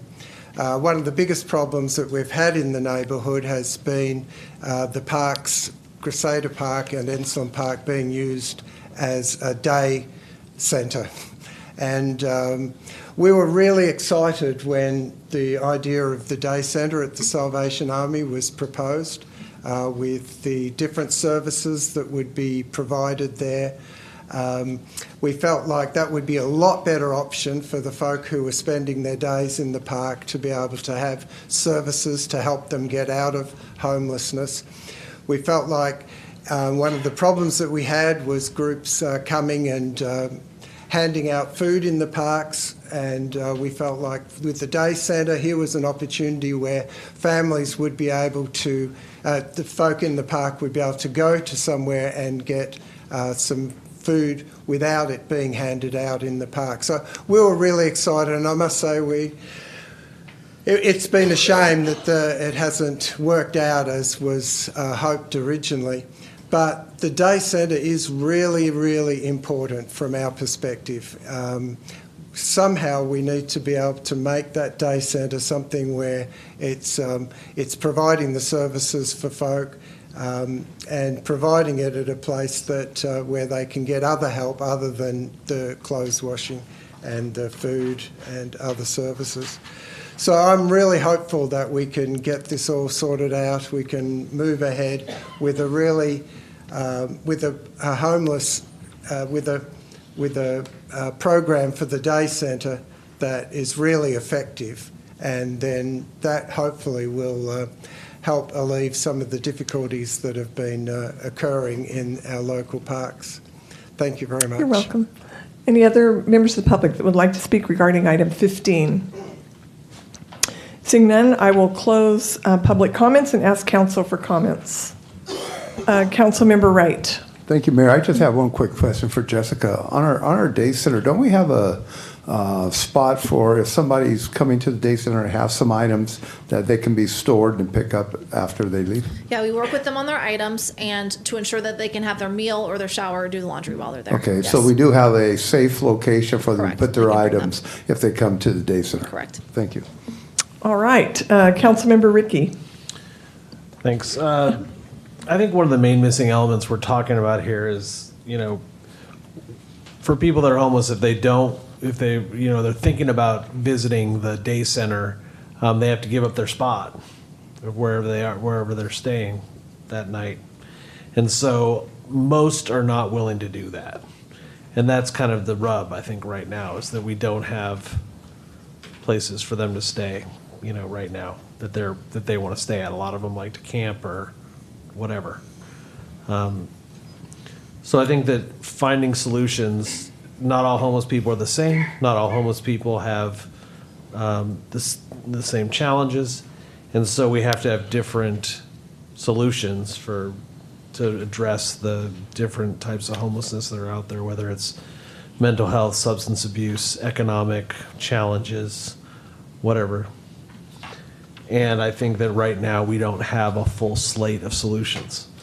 And as a result, we're seeing certain types of homelessness not being really addressed. I think that there are solutions, on the horizon perhaps, but I do think that we could be more proactive for sure. So I think it's unfair to kind of paint the brush like Salvation Army is not doing what they're supposed to do, et cetera, because it's just not all on them. There's a lot more to it.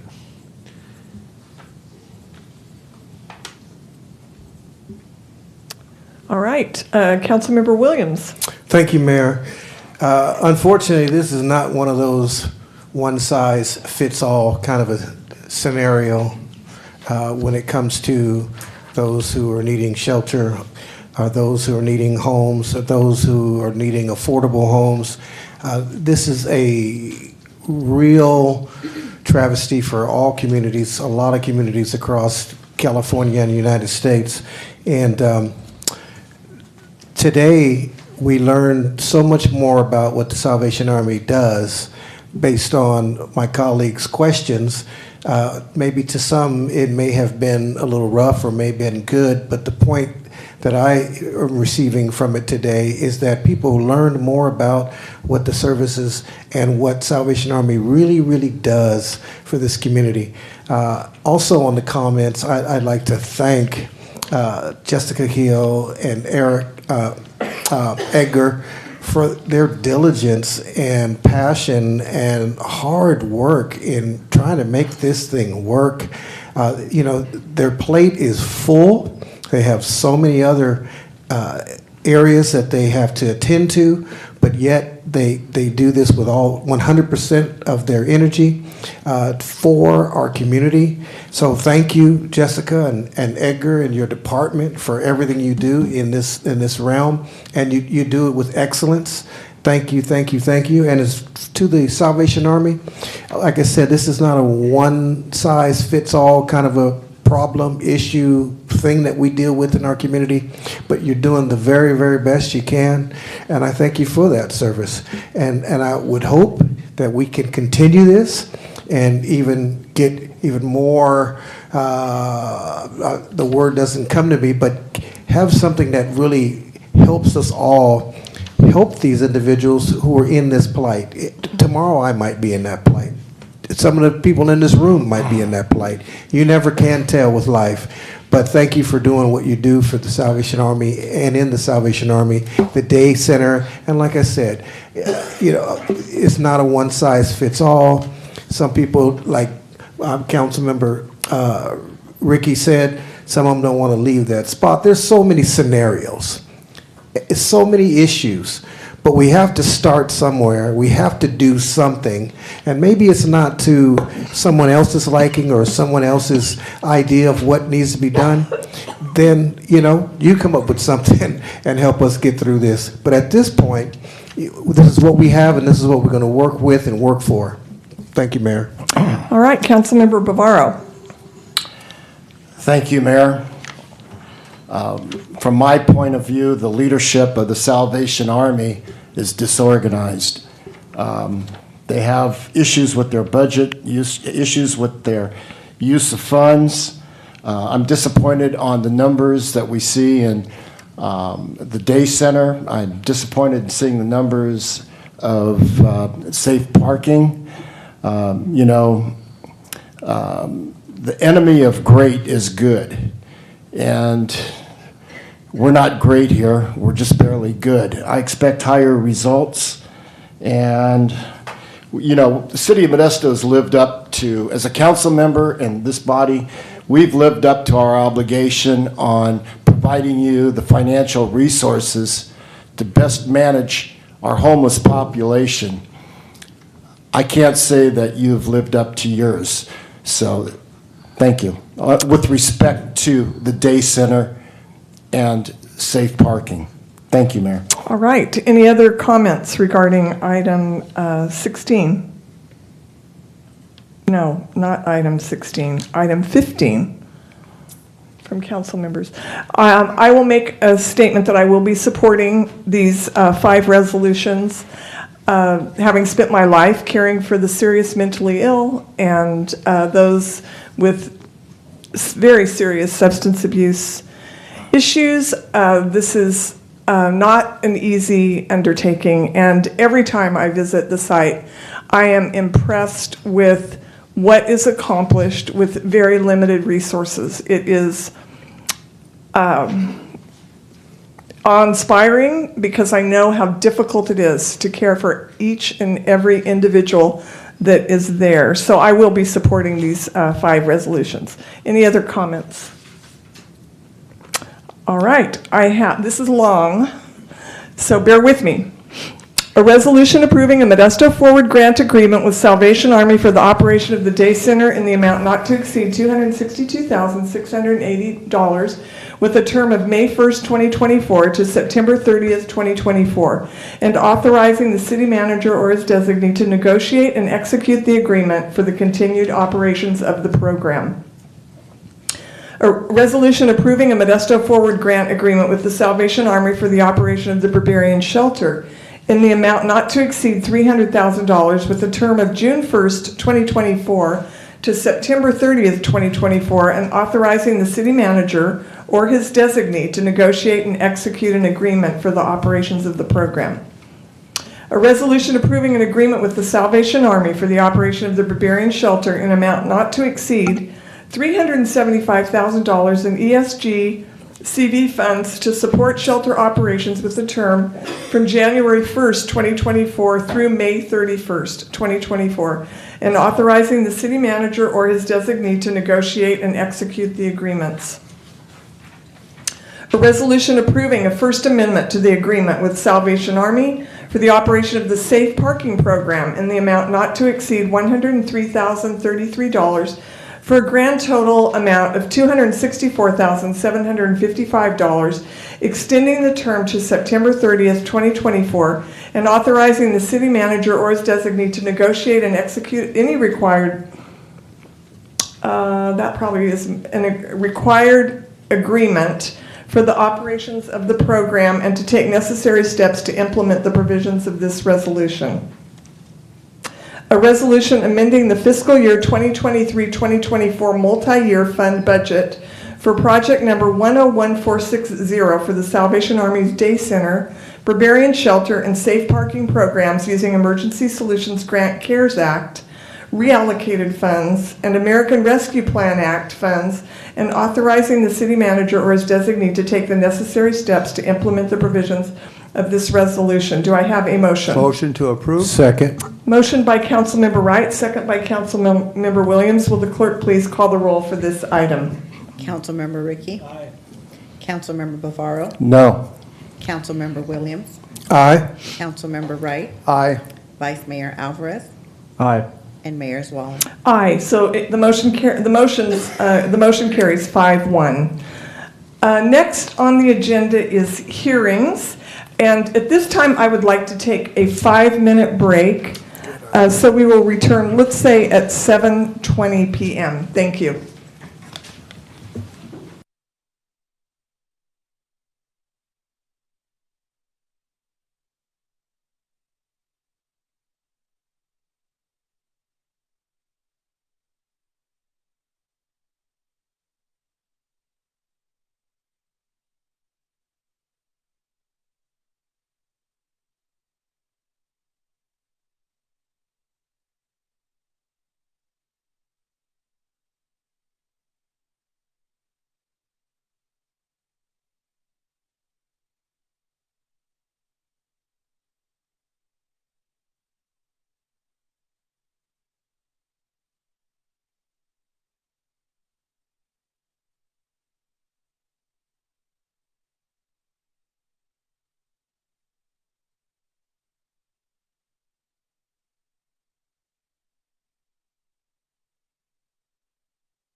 Betty back.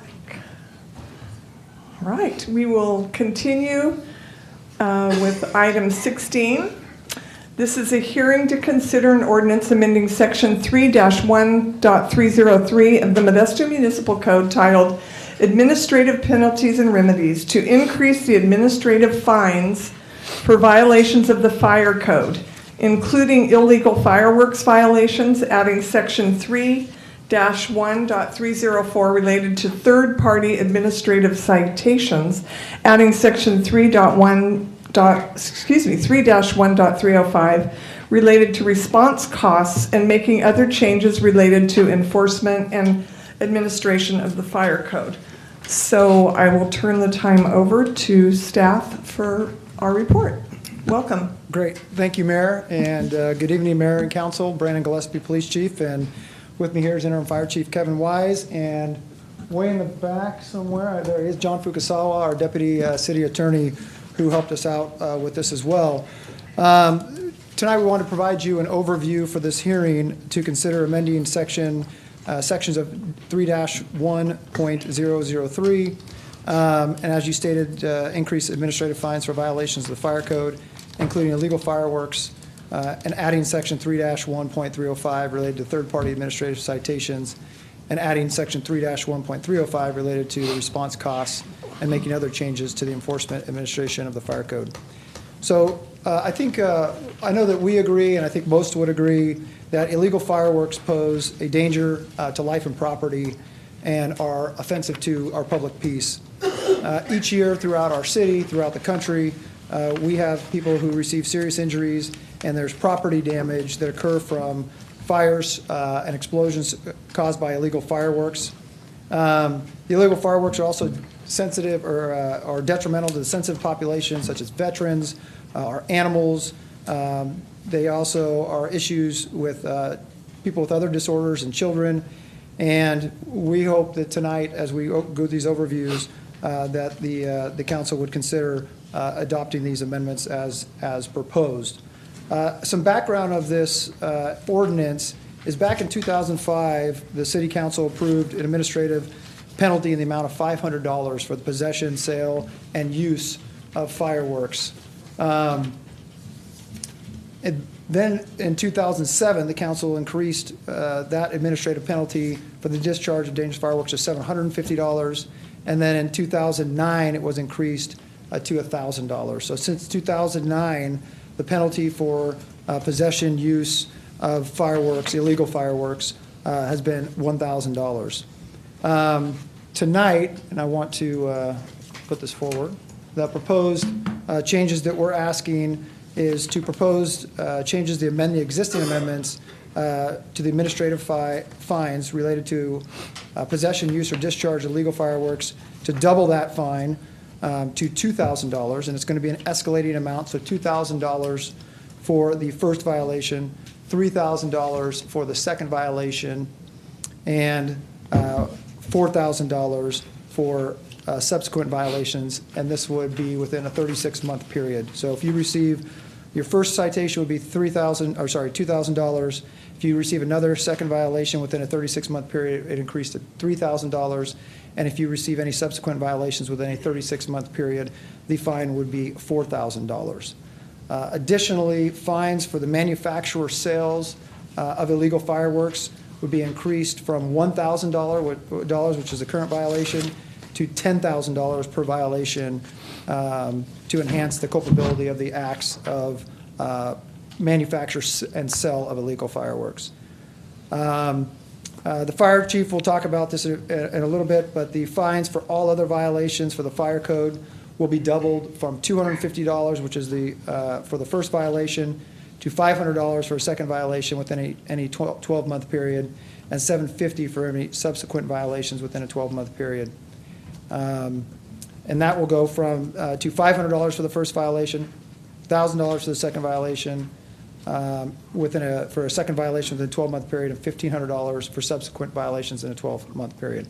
So those are all other codes except for the 3-1.215, which is the possession use of illegal fireworks, which are the 2, 3, and 4,000.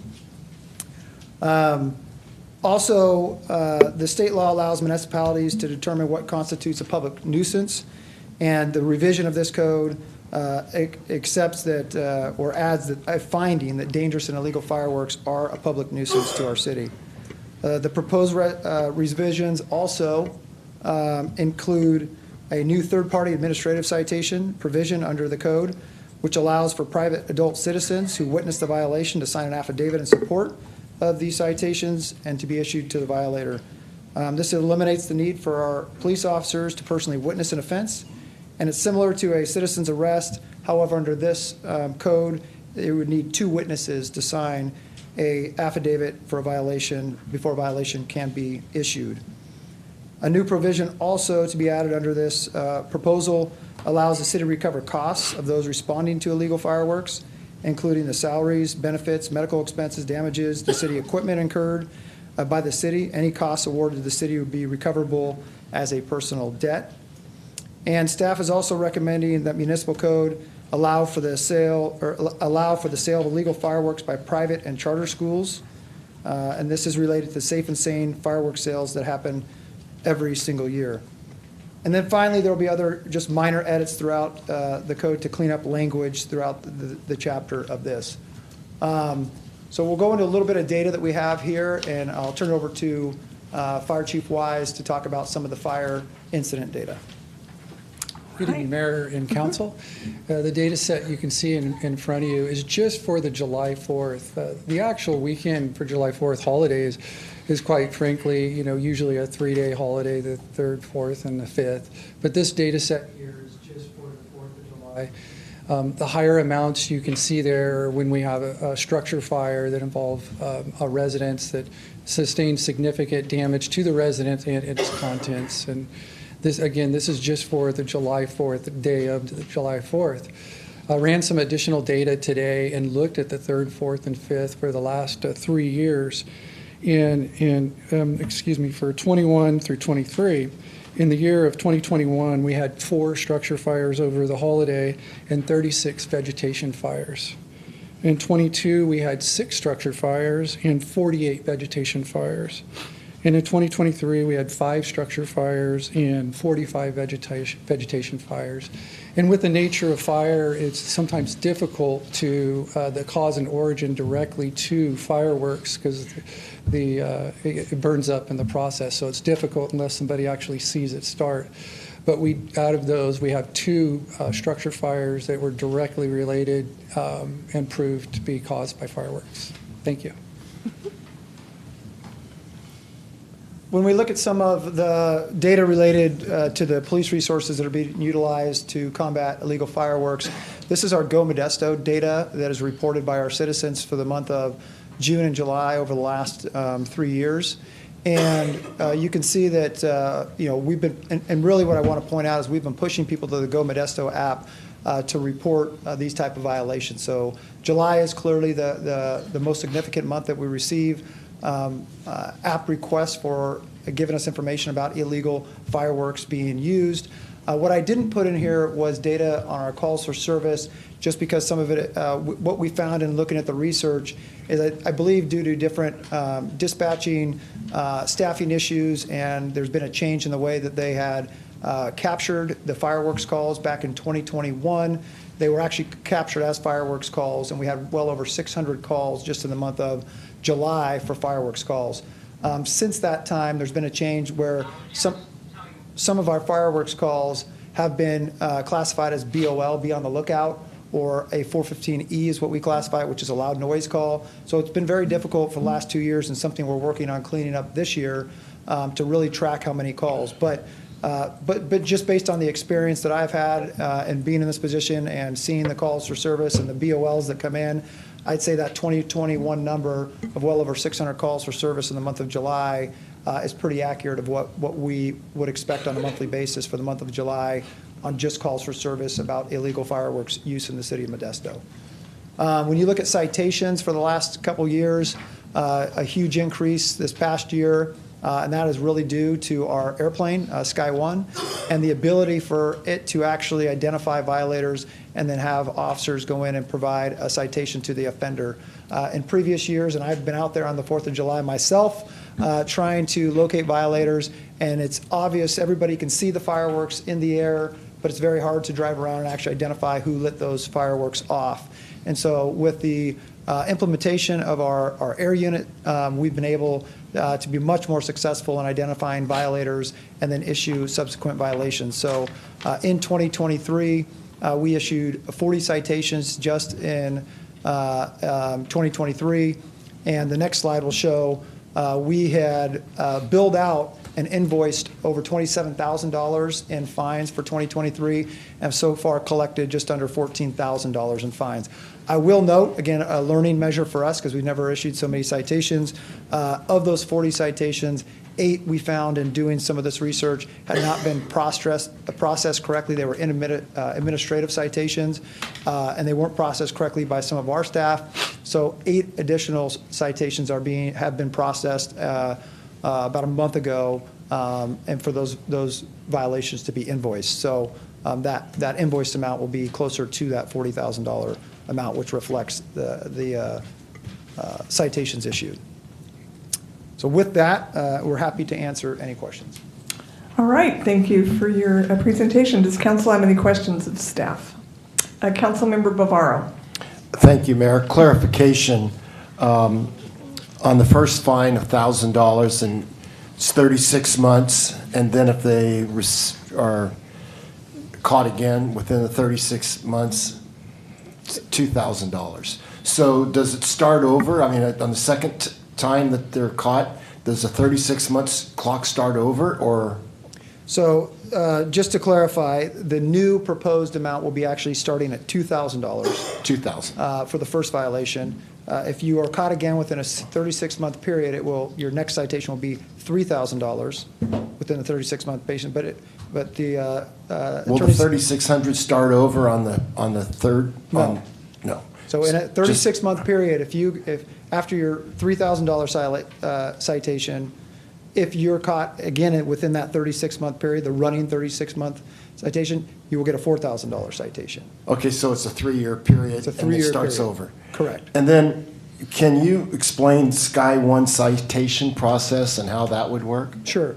So what we have found is we get complaints all the time from the community that gives us a general location, or obviously people just see it in the air, a certain area of town. What our airplane does is they will see the fireworks going off. They will fly into the area. We have a very sophisticated camera system on our airplane that will actually be able to zoom in, observe the area, observe the violators come out and light the fireworks off, and then they will have our ground units typically go in and provide a citation to the violator. Our municipal code also does allow, if those illegal fireworks acts occur on the homeowner's property, to also issue a citation to the property owner or person in possession of that property as a violation of allowing that to happen. Thank you. And on the sales, $10,000 for manufacturing or sales. Correct. Are you going to have undercover people going out and maybe going to different businesses and? Yeah, we use a lot of different investigative techniques. Definitely, our undercover officers are part of those techniques that we do use.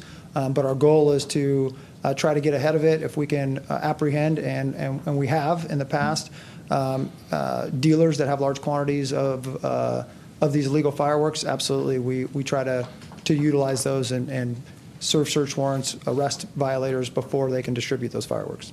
Thank you, Chief. All right. Councilmember Williams. Thank you, Mayor. As I've already stated before, the major thing in this for me is that the awareness, getting the word out to people, because they don't know, and they shouldn't be doing it anyway. However, $2,000, $4,000, $10,000, and if it's a minor, of course that parent is going to be responsible for that. So the best we can do, hopefully, is to make sure we get that information citywide, so people, and if the earlier we do it before the 4th of July, the more of a deterrent it will be for people who may be en route to purchasing some of these illegal fireworks. So, thank you. Thank you, Mayor. All right, Councilmember Wright. Thank you, Mayor. So, Chief, I think it's important, too, to let people know what are illegal fireworks. The type of fireworks that are illegal. I think sometimes parents don't really realize what is legal and what is not legal. So I think that's important. My second question is, we have some county pockets here in Modesto.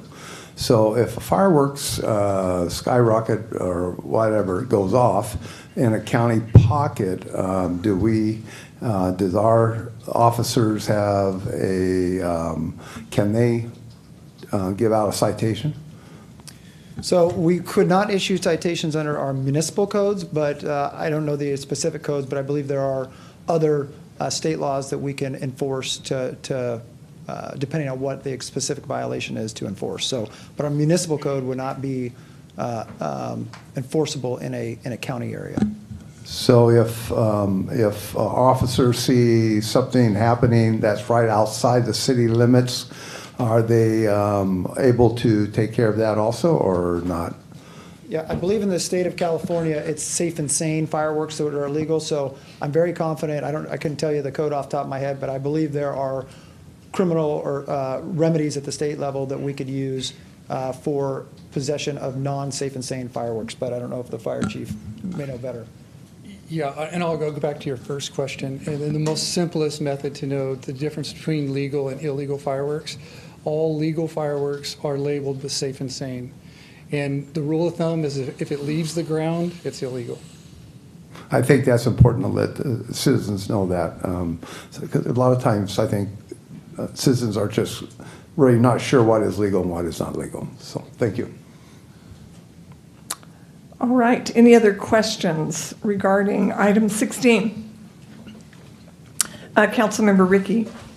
I have one question. Just in concert with these changes to the code, is there going to be a strategy to increase enforcement over the days that Chief Wise discussed? You're talking as we get closer to the 4th of July? Yeah, like the 3 days, right, before that are the worst. Yeah, we'll have increased enforcement with officers. Obviously, we'll be using our air asset to predominantly also look for those type of things. So yes, we'll have an increased enforcement, and we do plan on working with our city PIO team to, again, as several of you have talked about, to really market and get ahead of this. To really try to, our goal is not to be punitive with people. What we'd really like is just the people to use safe and sane fireworks and never have to issue a citation.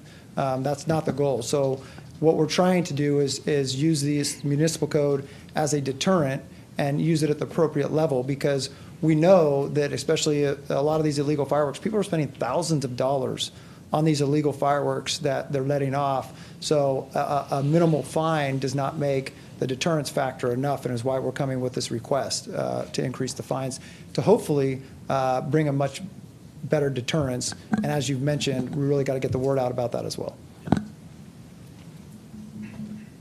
All right, any other questions regarding this item? All right, I will now open the public hearing.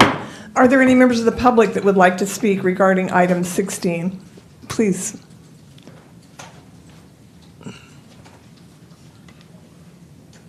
Good evening again. First, I want to say, it doesn't matter how much we charge on fines, the criminals, fines doesn't bother them. That's to start with. But I think, I think that we should have different conversation here today. And I think for a state that talk about value the environment and the city and the county, I think it's time not to have fireworks here. And I'm sure people are going to enjoy the 4th of July even without fireworks. I think, a lot of other cities and states, they have now a light show with drones, with lasers, and they have fun over there too. And And it's amazing me. I can't use my fireplace anymore, but you know, fireworks, it's okay. And even legal fireworks, a lot of time create fires, and a lot of people get injured by them too. So I think that should be the conversation. And I know the answer, you know, fireworks create bring in a lot of money, and it's hard to say no to fireworks. It's almost remind me like with illegal drugs that now it's legal because, hey, there is money into it, so let the government make the money instead, you know, the criminal out there out on the street. So I think that's, it's about time that be the conversation in this town that to stop selling and use fireworks. And I tell you what, illegal fireworks and legal fireworks going on all year long now. There is explosion sometimes at night, just in a beautiful day in October or beautiful day in February. It's all year long now. There always, every day there is almost a reason why to shoot fireworks. Legal fireworks or illegal, I don't know. But anyway, that's my point. I think we value the environment so much, so maybe it's time to stop using fireworks around here. Thank you. Mm-hmm. You're welcome. Any other members of the public to speak regarding this item? All right.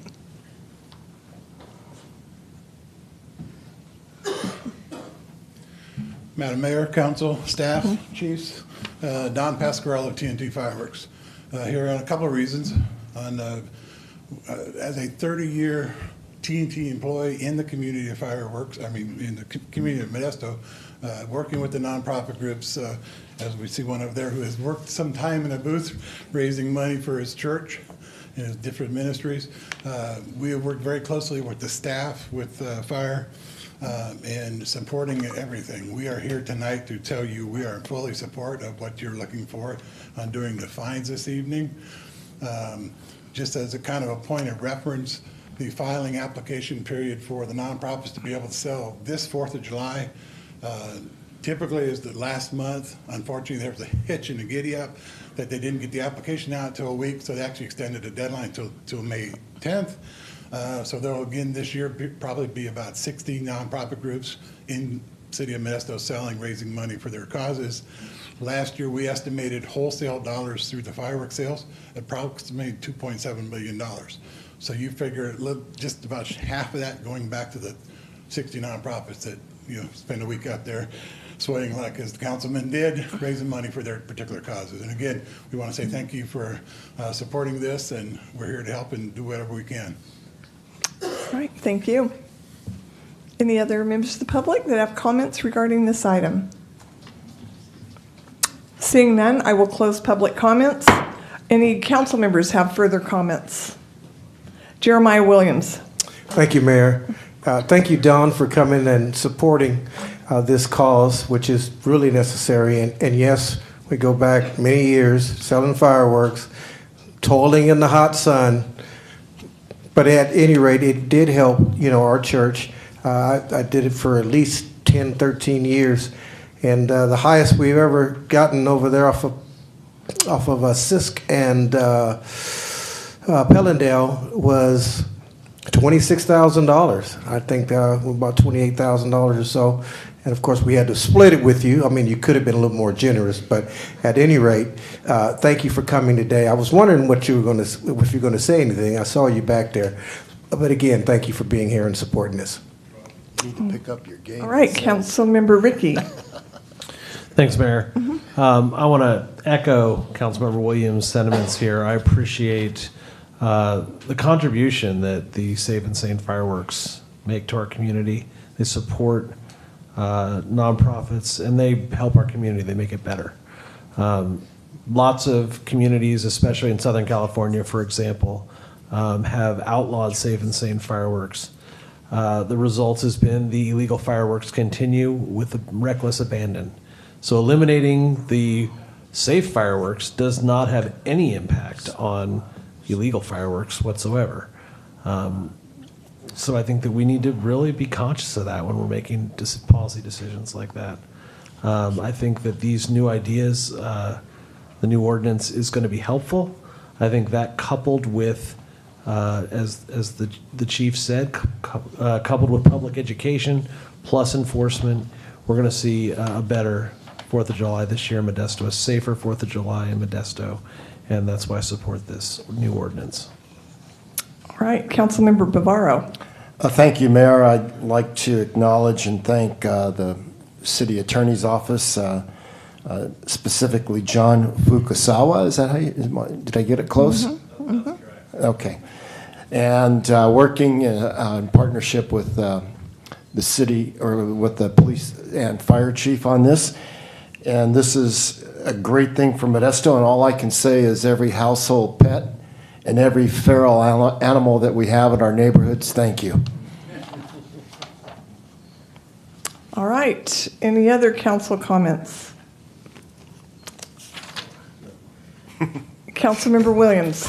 Thank you, Mayor. I'm sorry, but I did want to let you all know that Stanislaus County Fair on the 5th, 6th, and the 7th, 5th, 6th, and the 7th, we did get a $50,000 grant for having a drone presentation. It'll be for the 3 days of the opening of the fair in Turlock, which is the 5th, the 6th, and the 7th.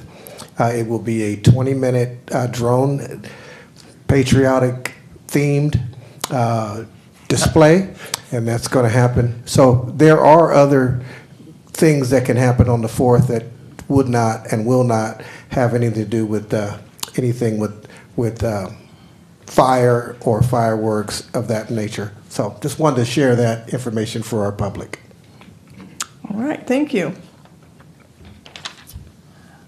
All right, I have a motion introducing and waiving the first reading of an ordinance amending Section 3-1.303 of the Modesto Municipal Code titled Administrative Penalties and Remedies to increase the administrative fines for violations of the fire code, including illegal fireworks violations, adding Section 3-1.304 related to third-party administrative citations, adding Section 3-1.305 related to response costs, and making other changes related to enforcement and administration of the fire code.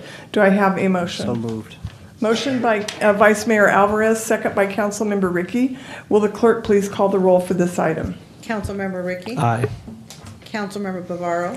Aye. Councilmember Williams? Aye. Councilmember Wright? Aye. Vice Mayor Alvarez? Aye. And Mayor Zwollen. Aye, carries 6-0. All right, next is item 17, and Jeremiah Williams will excuse himself. This is a hearing to accept and approve the 2024-2025 annual action plan. All right, so may I continue, even if he's... I thought he went out. No, he's done. Perfect. Okay. He just left. All right. Resolution approving the 2024-2025 annual action plan, 2024-2025 annual U.S. Department of Housing and Urban Development allocation. What am I? I'm sorry. Let me start over. Hearing to accept and approve the 2024-2025 annual action plan, 2024-2025 annual U.S. Department of Housing and Urban Development allocation in the estimated amount of $2,861,451, and to submit the 2024-2025 annual action plan, including applicable documentation as required by U.S. Department of Housing and Urban Development. And we will have a staff report. Welcome. Good evening, Mayor and Council. Edgar Garcia, Community Development Manager. I'll take this item, which is, as mentioned, approval of the annual action plan that we are required to submit to our Federal Housing and Urban Development Department as a recipient of federal HUD funding. Next slide. Just a bit of background on the item before you. The annual action plan provides a concise summary of the actions, activities, and the specific federal and non-federal resources that will be used in the upcoming year to address the priority needs and specific goals identified by the consolidated plan. The consolidated plan is required to be submitted to the Federal Housing and Urban Development Department every 5 years, and it assesses affordable housing and community development needs and market conditions and serves as a framework for community-wide dialogue to identify housing and community development priorities and identifies barriers to fair housing and sets a strategy to address those barriers. So the annual action plan sets forth the goals of that we intend to achieve as part of the consolidated plan that we put forward every 5 years. Some additional background: as an entitlement community, the city is eligible to receive federal HUD funding by a formula-based method each year, and the purpose of that entitlement funding is to serve low-income residents and households and develop viable communities by providing decent housing, a suitable living environment, and expand economic opportunities. On the slide before you, we have the amounts that we received from the federal government. And just a note here, in the preparation of this item, we anticipated an estimated allocation to prepare this item, and just received the actual allocations from the federal government this morning. And those amounts are as follows. $1.79 million in CDBG funding to serve low and moderate income persons for public infrastructure improvements, public facilities, housing acquisition and rehab, and public services. $156,000 in emergency solutions grant funding for homeless persons and families. And some of the example activities include homeless prevention, rapid rehousing, emergency shelter operations, and support with the homeless management information system. And in addition, $776,000 in home investment partnership program funding to support the construction of new housing, rehab of existing housing, and support first-time home buyer assistance as examples of activities eligible within that funding source. In the coming year, we'll be implementing, as we do annually, our public services allocations that nonprofits are eligible to apply for with each of these funding sources, CDBG and ESG. In CDBG, we are awarding an amount of $269,000, which represents approximately 15% of the city's overall allocation, with a minimum grant award of approximately $30,000 and a maximum grant award of $50,000, and an allocation of $30,000 to a fair housing provider, only one award for that fair housing allocation. In ESG, we'll be awarding approximately $156,000 with a minimum grant award of $30,000. No more than 60% of the award of the city allocation can be designated street and outreach shelter activities, and the remaining amount can be allocated to homeless prevention and rapid rehousing services. In addition to those programs, we're also going to continue our CDBG homeowner rehabilitation program that we have available through the city. For homeowners, in order to be eligible, homeowners must be at or below 80% of the area median income, and for a family of four, that amounts to approximately $73,000, and for a household of one, it amounts to approximately $51,000 in order to be eligible for this program. It must be within the City of Modesto limits, and applicant must have legally recorded title to the property. And some of the eligible repairs for applicants to this program include repairs to roofing, windows, HVAC systems, and plumbing systems. And there's an example before you to the right showing the repair of a roof. In addition, we'll be supporting our Travelers Project with Home and Home Art funding. Our partner on this project is Modesto Home KLP. It's permanent supportive housing at 710 North 9th Street with for 55 total units, 37 units for youth experiencing homelessness, and 17 for traditional homeless units with one manager unit, totaling that 55. We're currently in permit review for this project and expect to break ground in the next 30 days. In addition, our 7th Street Village project, in partnership with Visionary Home Builders, which is a mixed-use affordable housing project on 7th Street with first-floor commercial that includes a Head Start program. The unit composition includes 79 total units, 12 one-bedroom units, 35 two-bedroom units, and 32 three-bedroom units. This project is currently pending a tax credit application that we submitted this spring. We expect to hear back in the summer, and if all goes well, we'll be breaking ground in the fall or winter of this year. As part of the submittal and requirement of the submittal of this plan, we engaged in the following community meetings, beginning with CH and CDC, meeting with our community system of care, meeting with community in West Modesto and the airport neighborhood, bringing us to the public hearing today. And following approval of this item, city staff will be incorporating any comments received, and will be submitting the annual action plan to the Department of Housing and Urban Development by May 17th. And Mayor, before I turn it over for questions, I do want to flag that we do have a revised resolution before you. As mentioned, we prepared this item with estimated allocations and with the expectation that we can revise the allocations prior to submittal. We received the actual allocations this morning, and as such have reflected that in the motion on the screen before you. Right. And Thank happy to you. answer any questions. Thank you. Sure, thank you. Thank you for your report. Does council have any questions of staff regarding item 17? Councilmember Wright. Thank you, Edgar, for your report. You know, there's been a lot of talk about cost on building, cost on why it costs so much. So with these grants, there's quite a few strings attached from the federal government on these grants.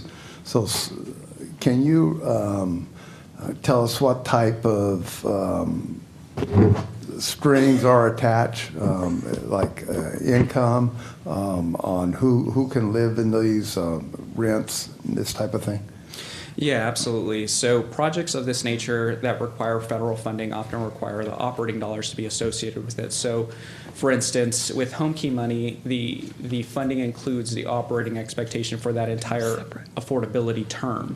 So in addition, it's going to require it also includes the operating services to support that project. So that's the case management services that go behind support for each of the clients that reside there. How long is the operating agreement? For travelers, well, it depends on the funding source, but for the Travelers Motel project, I believe it is 55 years. 55 years? Correct.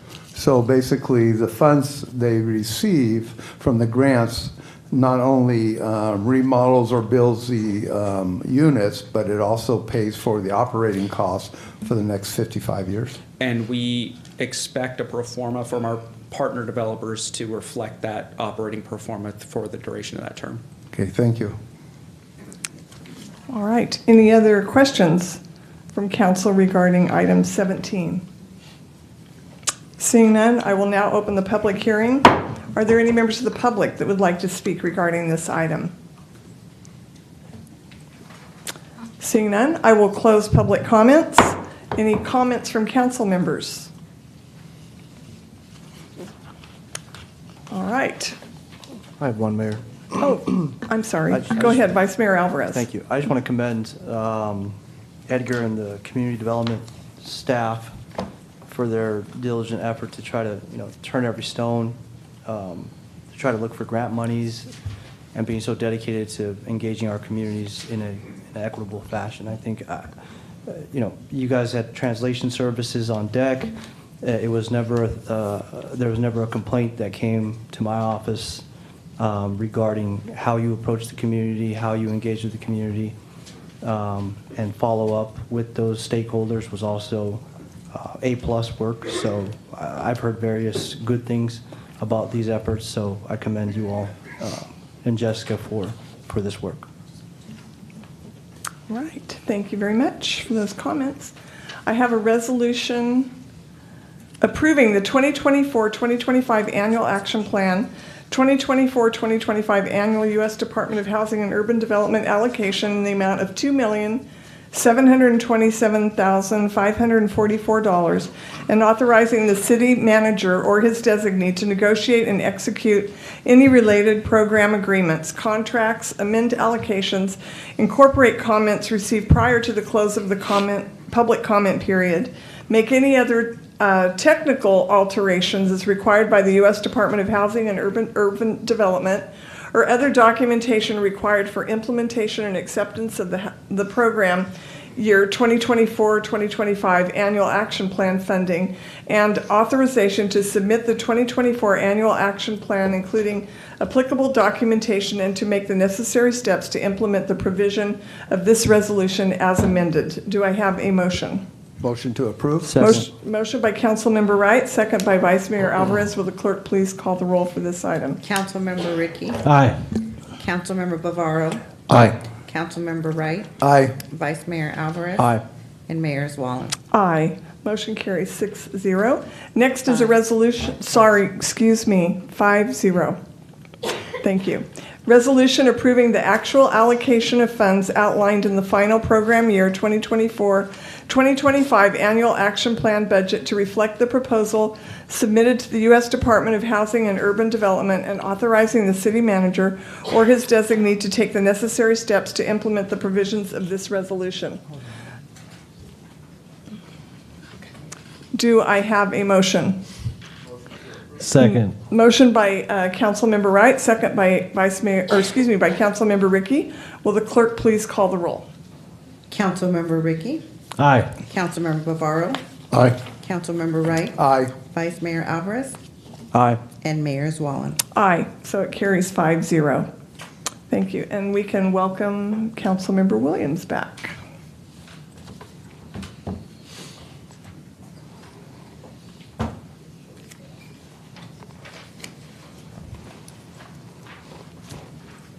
All right. Next is new business. We have item 18. Consider approving a resolution setting forth Modesto's commitment to creating equitable parks and protective and healthy environments. We will have a staff report. Good evening, Mayor and Council. My name is Jeremy Rogers. I'm your Parks, Recreation, and Neighborhoods Director. I would like to introduce the Parks Youth Committee to discuss equity in parks and the study that they did and the data that they found. So I will turn it over to them. Thank you. Welcome. Good evening. Thank you for having us. My name is Natalie Gutierrez. I am with the Tuolumne River Trust, and I am the program assistant that is overseeing the Park Youth Committee. Good evening, Mayor Sawala and City Council members. My name is Lourdes Perez, Director for All Children Thrive with Public Health Advocates. To begin, we want to express gratitude to everyone who supported and partnered to make this project and resolution possible. I would like to thank the Parks, Recreation, and Neighborhoods Department, our design team members, the Modesto Department's Park Ranger Program, partner CBOs, and community partners such as City Ministry Network, Stanislaus County Office of Education Cradle to Career Partnership, Debrief, Latino Giving Circle, and Golden Valley Health Centers who have provided letters of support. Special thanks to all community participants for sharing their time, experiences, and trust in the Park Youth Committee. The goal of this presentation is to encourage the Modesto City Council to consider this resolution for approval, setting forth Modesto's commitment to creating equitable parks and protective and healthy environments. This recommended action supports the city's 2020 to 2025 strategic plan focus on quality of life under Section B, Invest in Beautification efforts. We have provided an informational packet to each one of you that does have a set of our slides, our letters of support, and other information. With that being said, I will now pass it over to the youth for their presentation. Right, welcome. Good evening, my name is Angelica Aguilar. Good evening, my name is Belle Garza. Good evening, my name is Akil Patel. Good evening, my name is Martin Montez, and we are the Park Youth Committee, or PYC for short. PYC is a group of high school students from Modesto aiming to achieve park equity in the city of Modesto. The PYC is funded by All Children Thrive California, or ACT for short, dedicated to improving the well-being of children across California, and supported by Tuolumne River Trust. The PYC was formed to work with the Modesto Park Equity Project, which is a youth-led initiative with an overall mission to increase safe park access and recreation for all Modesto residents by working with community members, local agencies, and Modesto City Council to champion equitable practices to meet these needs. This presentation will cover the background and context of our work, public engagement, and feedback through the project, the PYC created policy recommendation, and implementation plan. And after we conclude, we will be happy to answer any questions. Right. Okay. For the foundation of the proposed recommendation, we reviewed the City of Modesto's Parks Amenities Map, along with criteria between regional, community, and neighborhood parks, and the socioeconomic and demographic information, along with Prop 68 funding results. After analyzing this data, the Park Youth Committee selected both James Marshall Park and Robertson Road Park as our priority parks, so these were the ones we chose to focus on. We knew that parks are essential protective environments for the health and betterment of the City of Modesto, but we wanted to demonstrate why parks are critical to the health of our community and began to research data.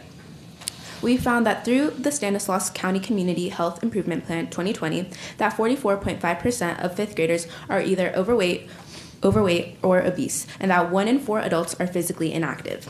And according to the California Physical Fitness Report, 69% of Robertson Road Elementary and 59% of James Marshall Elementary fifth graders do not meet the physical fitness standards in California. Moreover, the California Healthy Kids Survey of 2021 indicates that Modesto City School students in 7th, 8th, and 9th grade have high indicators of social and emotional distress and chronic sadness along with hopelessness. These alarming statistics highlight the critical need for safe, accessible, and functional park spaces as they play a vital role in both the health and well-being of our community. This is especially true for children in impacted communities who face disproportionate levels of environmental, health, and socioeconomic burdens, such as the exposure to lead paint, increased levels of cardiovascular disease, low income, high housing burdens, and linguistic isolation when compared to other areas in the City of Modesto. The PYC developed 4 different surveys, an observational assessment, and a PYC video to gain community insight on how James Marshall, Robertson Road, Freedom, and Grisada parks were all used by visitors, providing comparative data on the residents' knowledge of and recreational use of these parks. Surveys were created and distributed over the past 15 months to the public through outreach events, emails, and community canvassing. During community outreach, PYC members were able to collect in-person respondents to our surveys from both youth and adults and further educate them on the Modesto Park Equity Project. The analyzed responses are available through our data dashboard.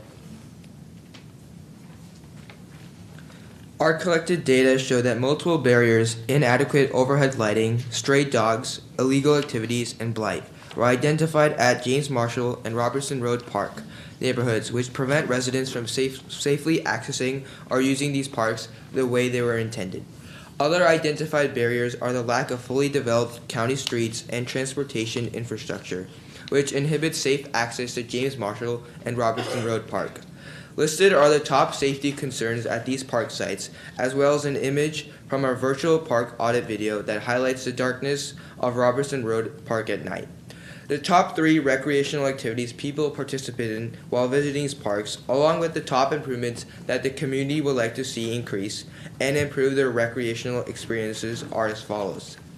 Community members want to see functional athletic fields and courts, functional and bright overhead lighting, functional restrooms, and picnic areas for larger groups of people to gather.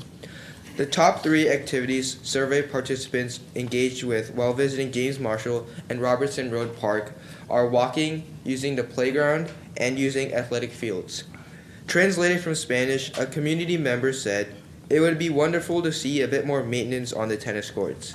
During the spring and fall specifically, the tennis courts can get very dirty with everything that is falling off the trees, and it makes it harder to avoid injuring yourself on the courts." Safety was also a top concern from survey respondents, specifically for James Marshall and Robertson Road parks. All Modesto residents should feel safe while visiting parks across the city. The data collected showed that 53% of youths and families residing in our impacted communities do not feel safe recreating in their neighborhood parks, specifically in James Marshall and Robertson Road parks. Throughout the data collection, we were able to gather 223 responses. Highlighted on this slide is a wide range of ages of our survey participants, giving us diverse perspectives, experiences, and uses of these parks. About half of the survey respondents were ages 0 to 18. Throughout our project, the PYC collaborated with the Parks, Recreation, and Neighborhoods Department for key information and improvement updates. An additional survey was created to capture more detailed information on residents' current use of Robertson Road and James Marshall parks to prioritize Measure H scheduling projects. Of these projects, the community prioritized James Marshall security lighting, concrete repairs, and increased daily maintenance. At Robertson Road, they prioritized replacement of bathrooms, concrete repairs, and sealing and repainting the basketball courts. We asked community members what other improvements they would like to see at both James Marshall and Robertson Road Park that were not previously scheduled by the Parks Department. Our data shows that the community would like to see picnic tables for large groups, improved athletic fields and courts, as well as more benches. On this matter, a community member said, one of the biggest downsides to parks, especially in the summer, is a lack of shading, whether this be in the form of trees or otherwise. More covered areas would engage people to visit, as well as better upkeep of parks. By addressing the previously mentioned safety concerns and barriers and prioritizing the community-supported park improvements, youth and families will be able to enjoy and activate these parks. To sustain equitable practices, the Park Equity Resolution aims to ensure that Modesto's parks are safe, attractive, and well-maintained, reflecting the public's needs and interests. This resolution will increase opportunities for physical activity and green space connections, improve access to local health spaces with equitable amenities and programs crucial for community health, envision Modesto's park system as providing accessible recreational, physical, and cultural opportunities for all residents with affordable and inclusive programming, and ensure community participatory data informs park improvement prioritization and selection. By championing these practices, the City of Modesto will bridge the gap between safe, accessible parks and impacted communities and achieve park equity for all residents. To achieve this, the Parks, Recreation, and Neighborhood staff will evaluate parks for maintenance and recreational programming needs, prioritizing improvement projects for council consideration, provide updates to council on the city's commitment to equitable parks and healthy environments during the annual budget process, and support the Modesto Police Department's Park Ranger program to address societal issues and improve park safety. The City of Modesto shall continue prioritizing investments in parks and improvements. In conclusion, we respectfully ask for your approval of the proposed resolution setting forth Modesto's commitment to creating equitable parks and protective and healthy environments. We strongly urge the City of Modesto to continue employing a community participatory process and data collection and implementing a park improvement prioritization and selection. It's time to activate our park spaces so our communities can thrive. And that concludes our presentation, and we will now open it to any questions from City Council members. All right, thank you for your presentation. Does council have any questions? Councilmember Bavaro. Yes. Can you explain the methodology used in gathering your data?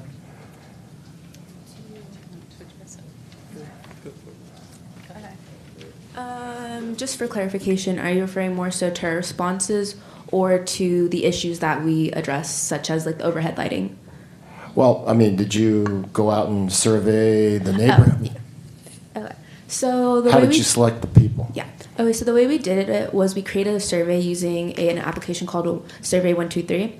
And so upon doing that, what we did is we started trying to share the survey in multiple different ways. So we started with sharing it at school. We also focused a lot on community outreach. So we participated in many different community outreach events. For example, at James Marshall Park, there was a backpack giveaway. So we had a little booth there and we were talking to people. We did the same at a health fair. And then we also took the opportunity to survey the actual surrounding parks. So we would visit those parks and try to gather survey responses by going up to people and showing them a little QR code for the survey. And then we also surveyed the Paradise area that was surrounding James Marshall Park. And I think something really unique about the process was the fact that we got to interact with specific individuals, because I know for me, I found it really interesting because we actually got children to participate in the survey, which I think was a really unique perspective to be offered, because obviously children see things in a different light. And so if they can see issues, then obviously there's something wrong.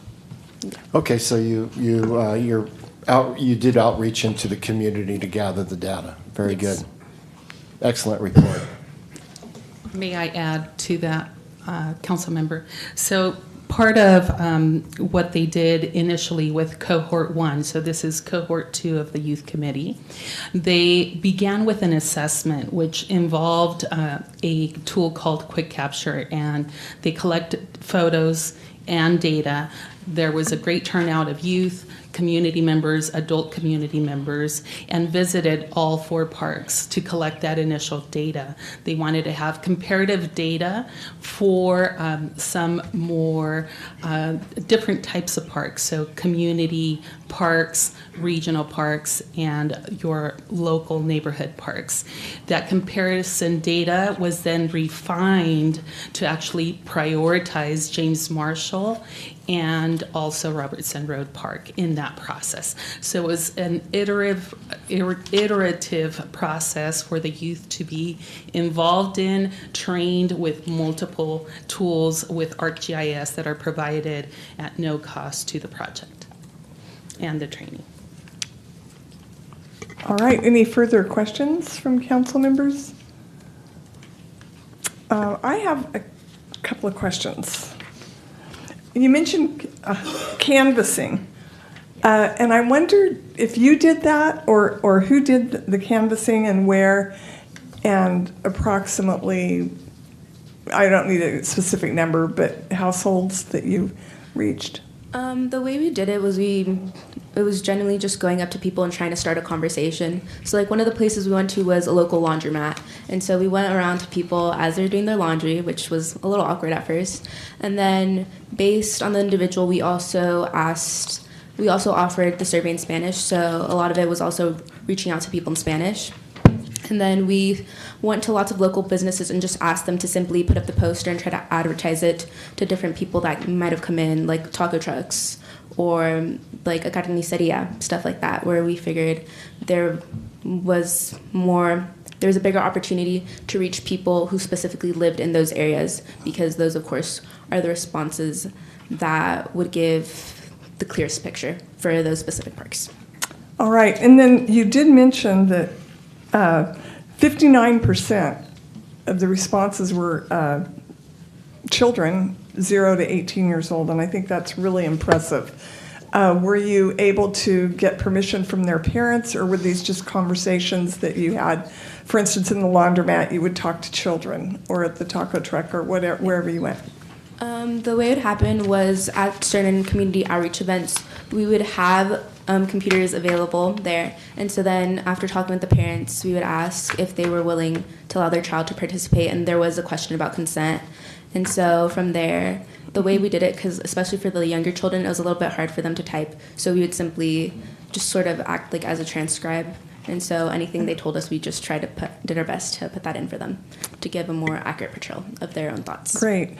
And one more question on page 4, and I've consistently read these survey results about key indicators of student well-being, and it is so alarming to me that 50% of 9th grade students are experiencing chronic sadness and hopelessness. Did you obtain these statistics from Modesto City Schools, or where did you get the statistics for page 4? It is noted on the slide itself, but it is from the Healthy Kids Survey, and it does come from data from Modesto City Schools, and that was reported in 2021. All right, thank you. I saw the Tuolumne River Trust in the bottom. Oh, Yes, there you go. It's Modesto also City have a School fact District. sheet. Yes. You also Okay. have a fact sheet with the sources Okay. identified. All right, great. Thank you. I think that's really noteworthy and something that we're going to have to pay a lot of attention to in the future. Any other questions? Vice Mayor Alvarez. Thank you, Mayor. I have a couple questions for you guys. How would you all describe equity? For me, equity is if a person has less than another person.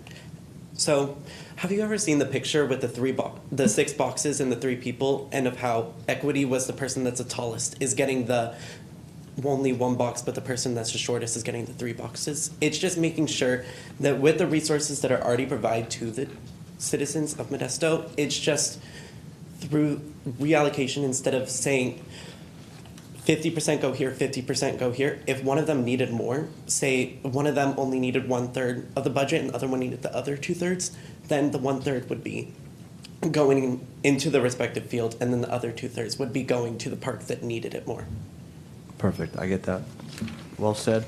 I ran on increasing academic and social development opportunities for our youth, which is perfect. You guys are almost like a godsend. You're doing my work for me, which is great. But I joke, but I hope that this effort is not a flash in the pan effort for you all to check the boxes on your resumes. I want to see you all get into college after high school. I want to see you all use this skills, this disposition of data gathering that you guys have developed over the course of this cohort, and use what you've learned to contribute to the City of Modesto beyond just this program that you're in right now. And especially, I've read through the letters of recommendation that you have from respected leaders in our communities.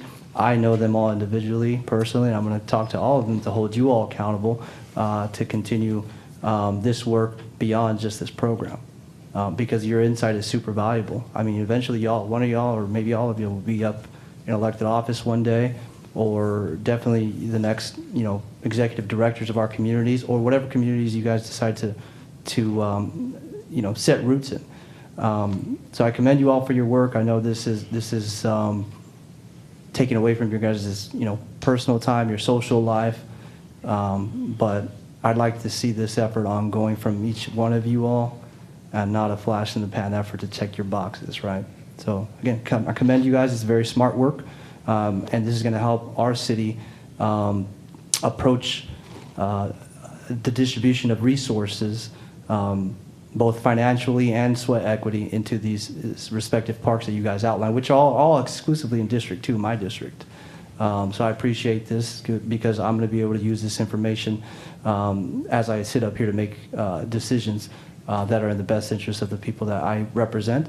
And I know those folks, as you all know, from talking to some of them, will greatly appreciate this. So I appreciate you guys' work. Thank you. All right, any other questions from council members? Councilmember Williams. Thank you, Mayor. So the question would be for me, it says considering approving a resolution setting forth Modesto's commitment to creating equitable parks. So you're asking us to take a look at the needs, not so much implement them right away. That's the clarity I'm asking. Yes? We would like for the most impacted communities to take priority in your investments and improvement projects with a community participatory process, meaning that the community themselves informs the need, informs what they have as lived experience in your decision making, and that there's a report that comes forward from the Parks, Recreation, and Neighborhoods Department on an annual basis where they would assess the park needs with that community voice and bring forth recommendations to you as the decision-making body.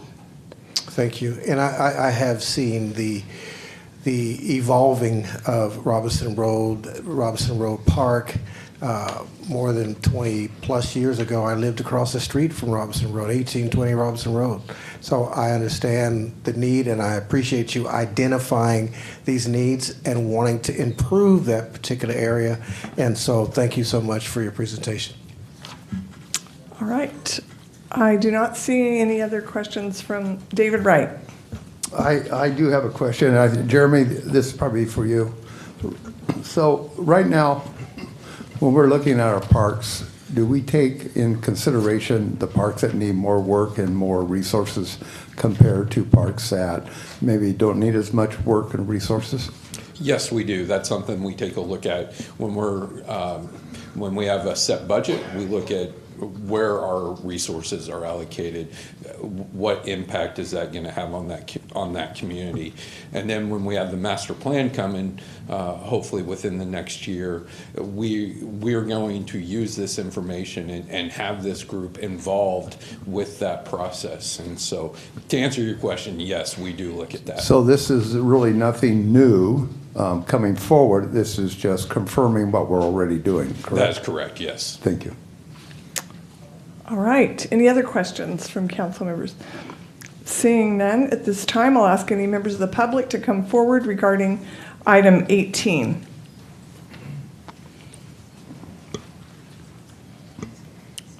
Welcome.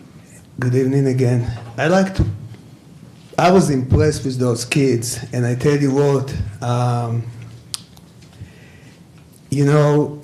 someday I believe some of them going to be on this podium, some of them may be in Sacramento, some of them may be in Washington, D.C., but I don't have no doubt they're going to make big decision, just like Mr. Alvarez said. And if I just give them kind of like just a little bit help, always fight for you believe in, and if you fight for the environment, do whatever you need. If that's what you believe in, do whatever you need to do, because I hate to tell you, but today you guys gave them kind of like the idea what it's all about, what the government all about. We believe in the environment, everything, but when we make decisions, if we lose a little bit money, no, we go with the money. And this is everything that's wrong with government. Government can't say no to money. And I hope that those incredible kids remember it someday when they have the opportunity to make decisions, to make it different, to remember that money it's not everything. And if you believe in something and you fight for it, you can fight for it, but then, and talk about it day after day, but then, if come the point that you may lose a few bucks, no, let's forget about everything that we believe in and go with the money. So I really believe that they're smart enough to know that they need to go with what they believe in. I really believe that what they saw here tonight, and I'm talking about the fireworks, it's not the best example for those great kids. Thank you. You're welcome. Any other members of the public regarding this item? Seeing none, I'll close public comments. Any council members have comments? Councilmember Ricky. Thanks, Mayor. I just want to thank you guys for your hard work on this project. As someone that spends a fair amount of time trying to improve our parks, I have a lot of respect for all the work you guys do, especially talking to the public and trying to figure out what they want, especially trying to improve parks that haven't been improved for many years. You guys did a great job. You did some great research, and I just really appreciate your hard work.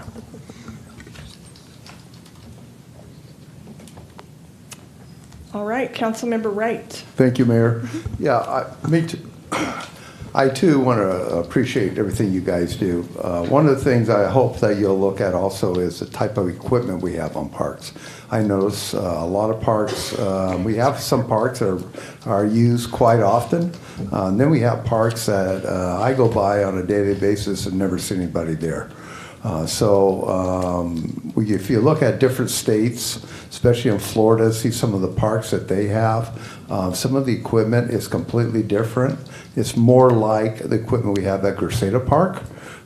That's some new type of equipment, fun areas that kids really love to climb and really wander through. So I'm hoping that maybe you would maybe look at some of those type of equipment in some of our parks that we want to relook at, so that would really draw more kids to the park.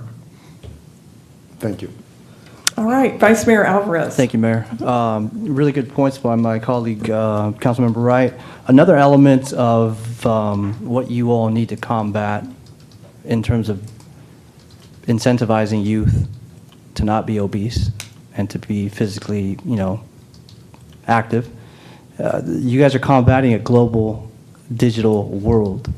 And so a lot of folks are not in these parks because your generation, even I'm a millennial, right? We grew up with in the digital age with social media. And so how do you combat, right, that? That's just a question for you all to approach.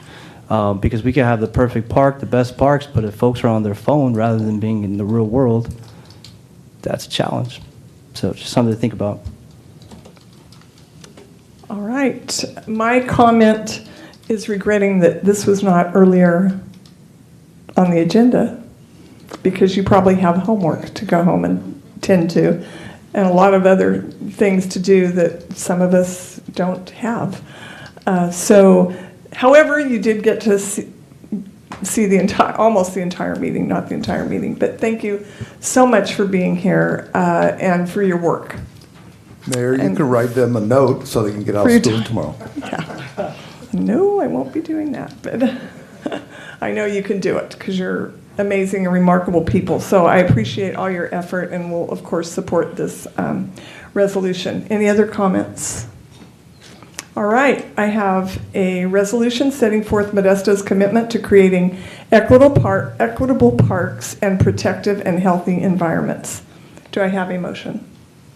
Motion. Motion by Vice Mayor Alvarez, second by Jeremiah Williams. Will the clerk please call the roll for this item? Councilmember Ricky? Aye. Councilmember Bavaro? Aye. Councilmember Williams? Aye. Councilmember Wright? Aye. Vice Mayor Alvarez? Aye. And Mayor Zwollen. Aye. Motion carries 6-0. Thank you so much. Yay, next is, item 19. Consider an ordinance to renew the Modesto Tourism Marketing District pursuant to the Property and Business Improvement District Law of 1994 for the renewal of a special benefit assessment district for tourism marketing services with a 10-year term. And we will have a staff report. Thank you, Mayor, City Council. Jessica Hill, Director of Community and Economic Development. So a little bit of background. A tourism marketing district is a benefit district proposed to continue a revenue source to help fund marketing and sales promotion efforts for certain Modesto lodging businesses. And what's considered a lodging business is those with over 20 rooms or more, and for stays for less than 27 days. And the benefits of the tourism district is the funds cannot be diverted for other government programs. They are customized to meet the needs of every destination. They allow for a wide range of services, including destination marketing, tourism promotion, and sales lead generation. And they're designed, created, and governed by those who pay for the assessment and provide a stable source of funding for tourism promotion. So for a little bit of background, the Modesto Tourism Marketing District was created in 2019 for just under a 5-year term. And Visit Modesto, the Modesto lodging businesses now wish to renew MTMD. So previously, the annual assessment for the MTMD was 1% of the gross short-term room rental revenues. And so the hotels itself would charge that additional 1% for this district. It wouldn't be coming out of any of the funds the city was receiving for any hotels. Over the last 5 years, the Tourism Marketing District has contributed about $385,000 on average of revenue each year. So in order to renew the district, a plan has to be established for over the next 5 to 10 year period of time and needs to include a written petition signed by the business owners who will be assessing this additional 1%, and it needs to be more than 50% of those businesses. So for the businesses, tonight we did receive petitions back from 6 of them, and that results in over 50%, or for this case, 60% of the total district assessment. Some of the proposed renewal changes is the term increase from 5 years to 10 years, and part of this is associated when a new district is first established. It's only allowed 5 years. We see many districts across California increasing this from 5 to 10 years after the initial district is established. The district is also proposing the 1% of the gross short-term rental revenue up to a maximum of 3%, with annual increases limited to 0.5% each year. So if the district decides to move forward with any sort of increase past the 1%, they would have to be subject to their board of directors and then city council approval prior to that moving forward. The district assessment itself, with just the 1% rate, is an estimated revenue of about $430,000 per year, and the City of Modesto collect the assessments from the hotels on their behalf and then distribute them to, right now, their administrator, Visit Modesto. So some of the questions that came up is the district fee rebate. So in fiscal year 2022, the district committee adopted the Modesto Tourism District fee rebate, which aims to support hotels which accept hotel vouchers.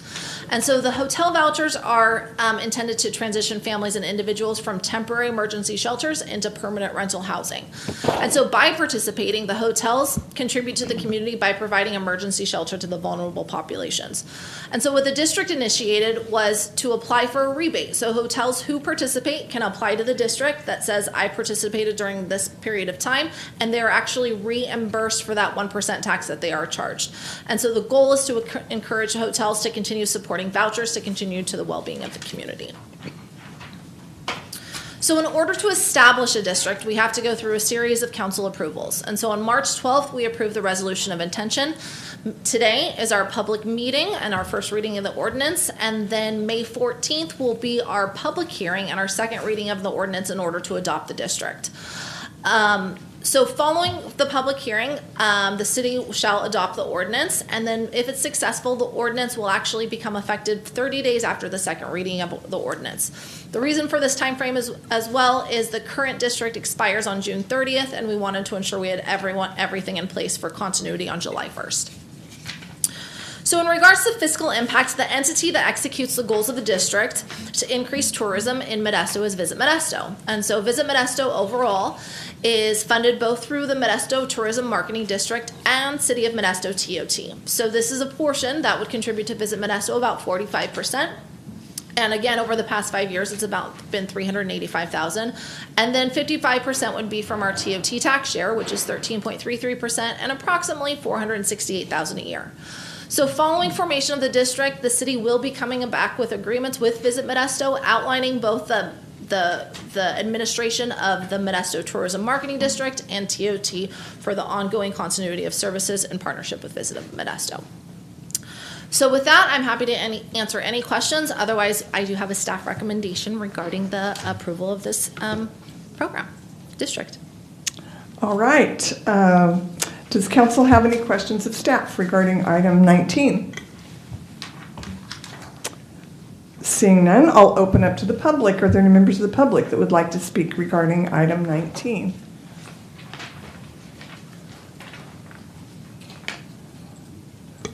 Welcome. Thank you, Mayor, and thank you, Council, for your efforts on behalf of the City of Modesto.